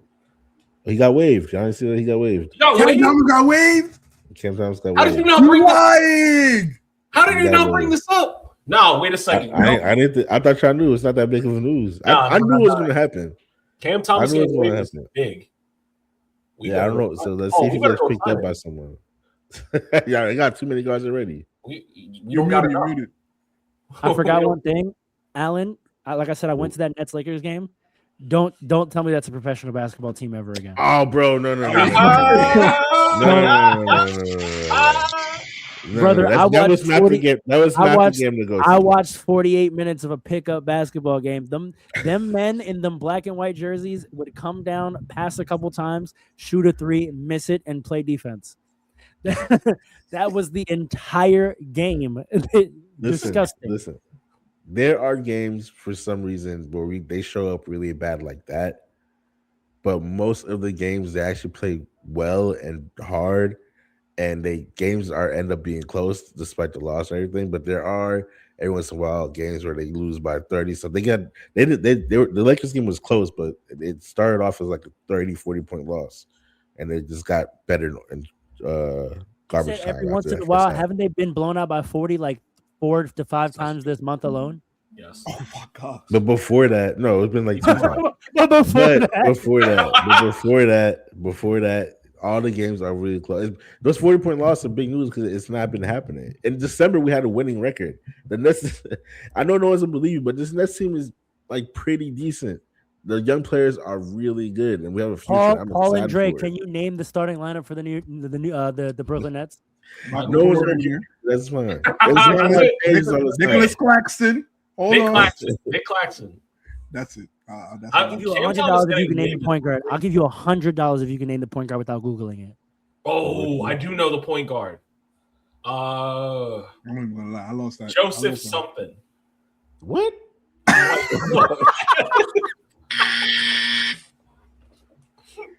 Yo, why did y'all waive Cam Thomas though? That's crazy. He hasn't played in like a month. He wasn't. Why? He's no longer part. One, he has injuries, and two, he just doesn't fit. Even when he got healthy, he wasn't really part of the rotation anymore. He just doesn't fit the team. But okay, is it because they're trying to tag for real, or is it because like he just wasn't? He just wasn't. He wasn't playing well. He doesn't fit the role they want him to do, and it was not part. He just doesn't fit. Trust me when I say he just does not fit the team anymore. Like I like him as a player, but he refused to play the role that they wanted him to do. He wanted to play more defense. They wanted him to play. Crazy. Huh? Someone said Cam Thomas has no value, and all I'm not going to say that. That's tough because he's a really, really, really good scorer. You know what I mean? But he just doesn't pass the ball. This is an offense where being able to pass, dribble, shoot is the most important thing. He's a streaky shooter when it comes to people. He could score the hell out the ball, but he's a streaky shooter. He didn't pass when he needed to pass. He wasn't making the right reads at all. It was clear that he did not really want to like be part of the specific offense. I'm not gonna hold you. If his career is out, I'm blaming the Nets for that. That man is nice. I don't blame you. That's fair. That man is nice. I hate it has to end like this because you're right. If his career does like that, it is the Nets' fault.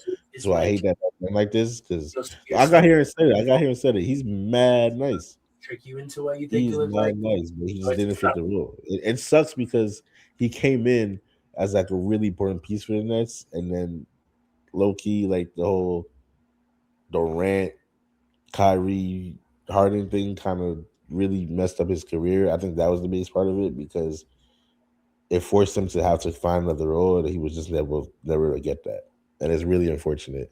But I hope he ends up with a good playoff team and be a spark plug off the bench because the man is really talented. He needs to be on the NBA team. And my biggest fear for him is that he's gonna end up just killing it in Europe somewhere.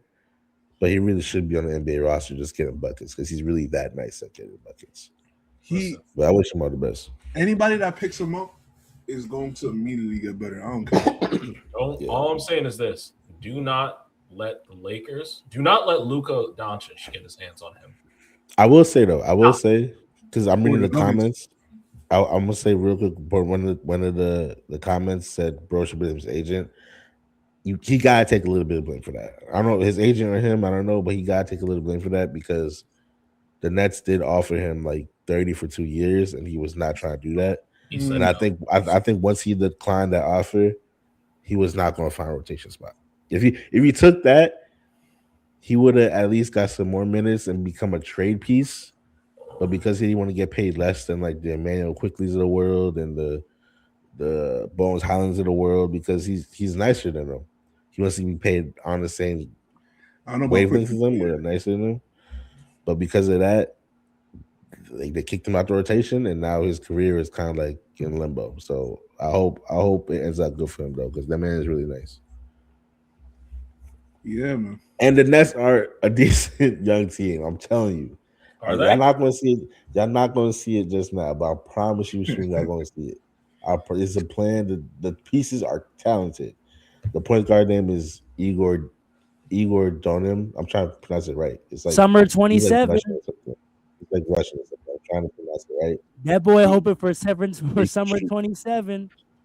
I'm not. I want to develop. I want to get a good draft pick this year. I want to get one of the top 3 and develop the young guys. I think we have a really good young pieces. I don't want to. What are you trying to get Donovan Mitchell? Nah.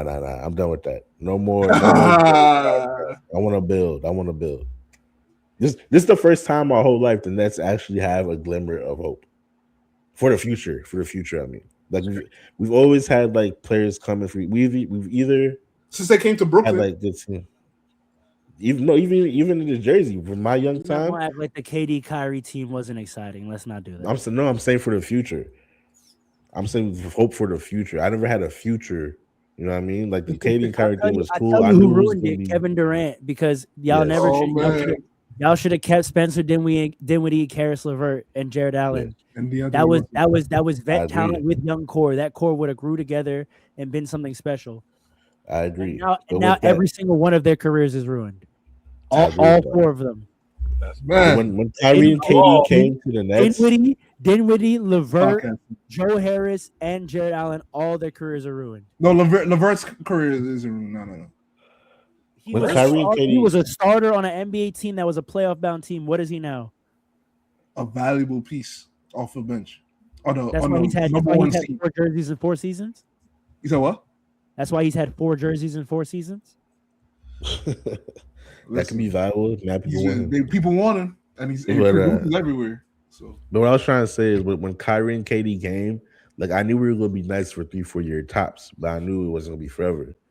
What I'm saying now is I see like a long-term future with players now, and I never had that before because the players always came here. Anytime we were nice, players came in like the middle of their prime or towards the end of the prime for the most part. So that's what I meant when I said this is the first time we have hope for the future. But we'll see. I'm ready to end it if y'all are. Hell yeah. All right. All right, Fast Breaks. Well, Fast Breaks, fam. Light it up. Peace. Come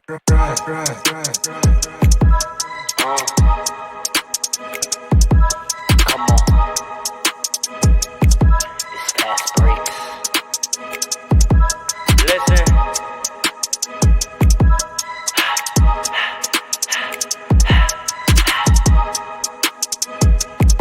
We back with another one. Fast breaks, yeah, we coming with the takes. Never early, never late, but we always push the pace, yeah. And we really study tape, y'all just view the highlights. Man, we really watching games, yeah. You just watch from the stands. We run 3-man weeks, Paul, Dre, and Allen, yeah. Way more than a fan. We got love for the game. We don't have to pretend. Got it out the mud like you get it off the glass. I'm the run the fast break. Throw me the outlet. Yeah, we got it out the mud like you get it off the glass. Time to run the fast break. Throw me the outlet.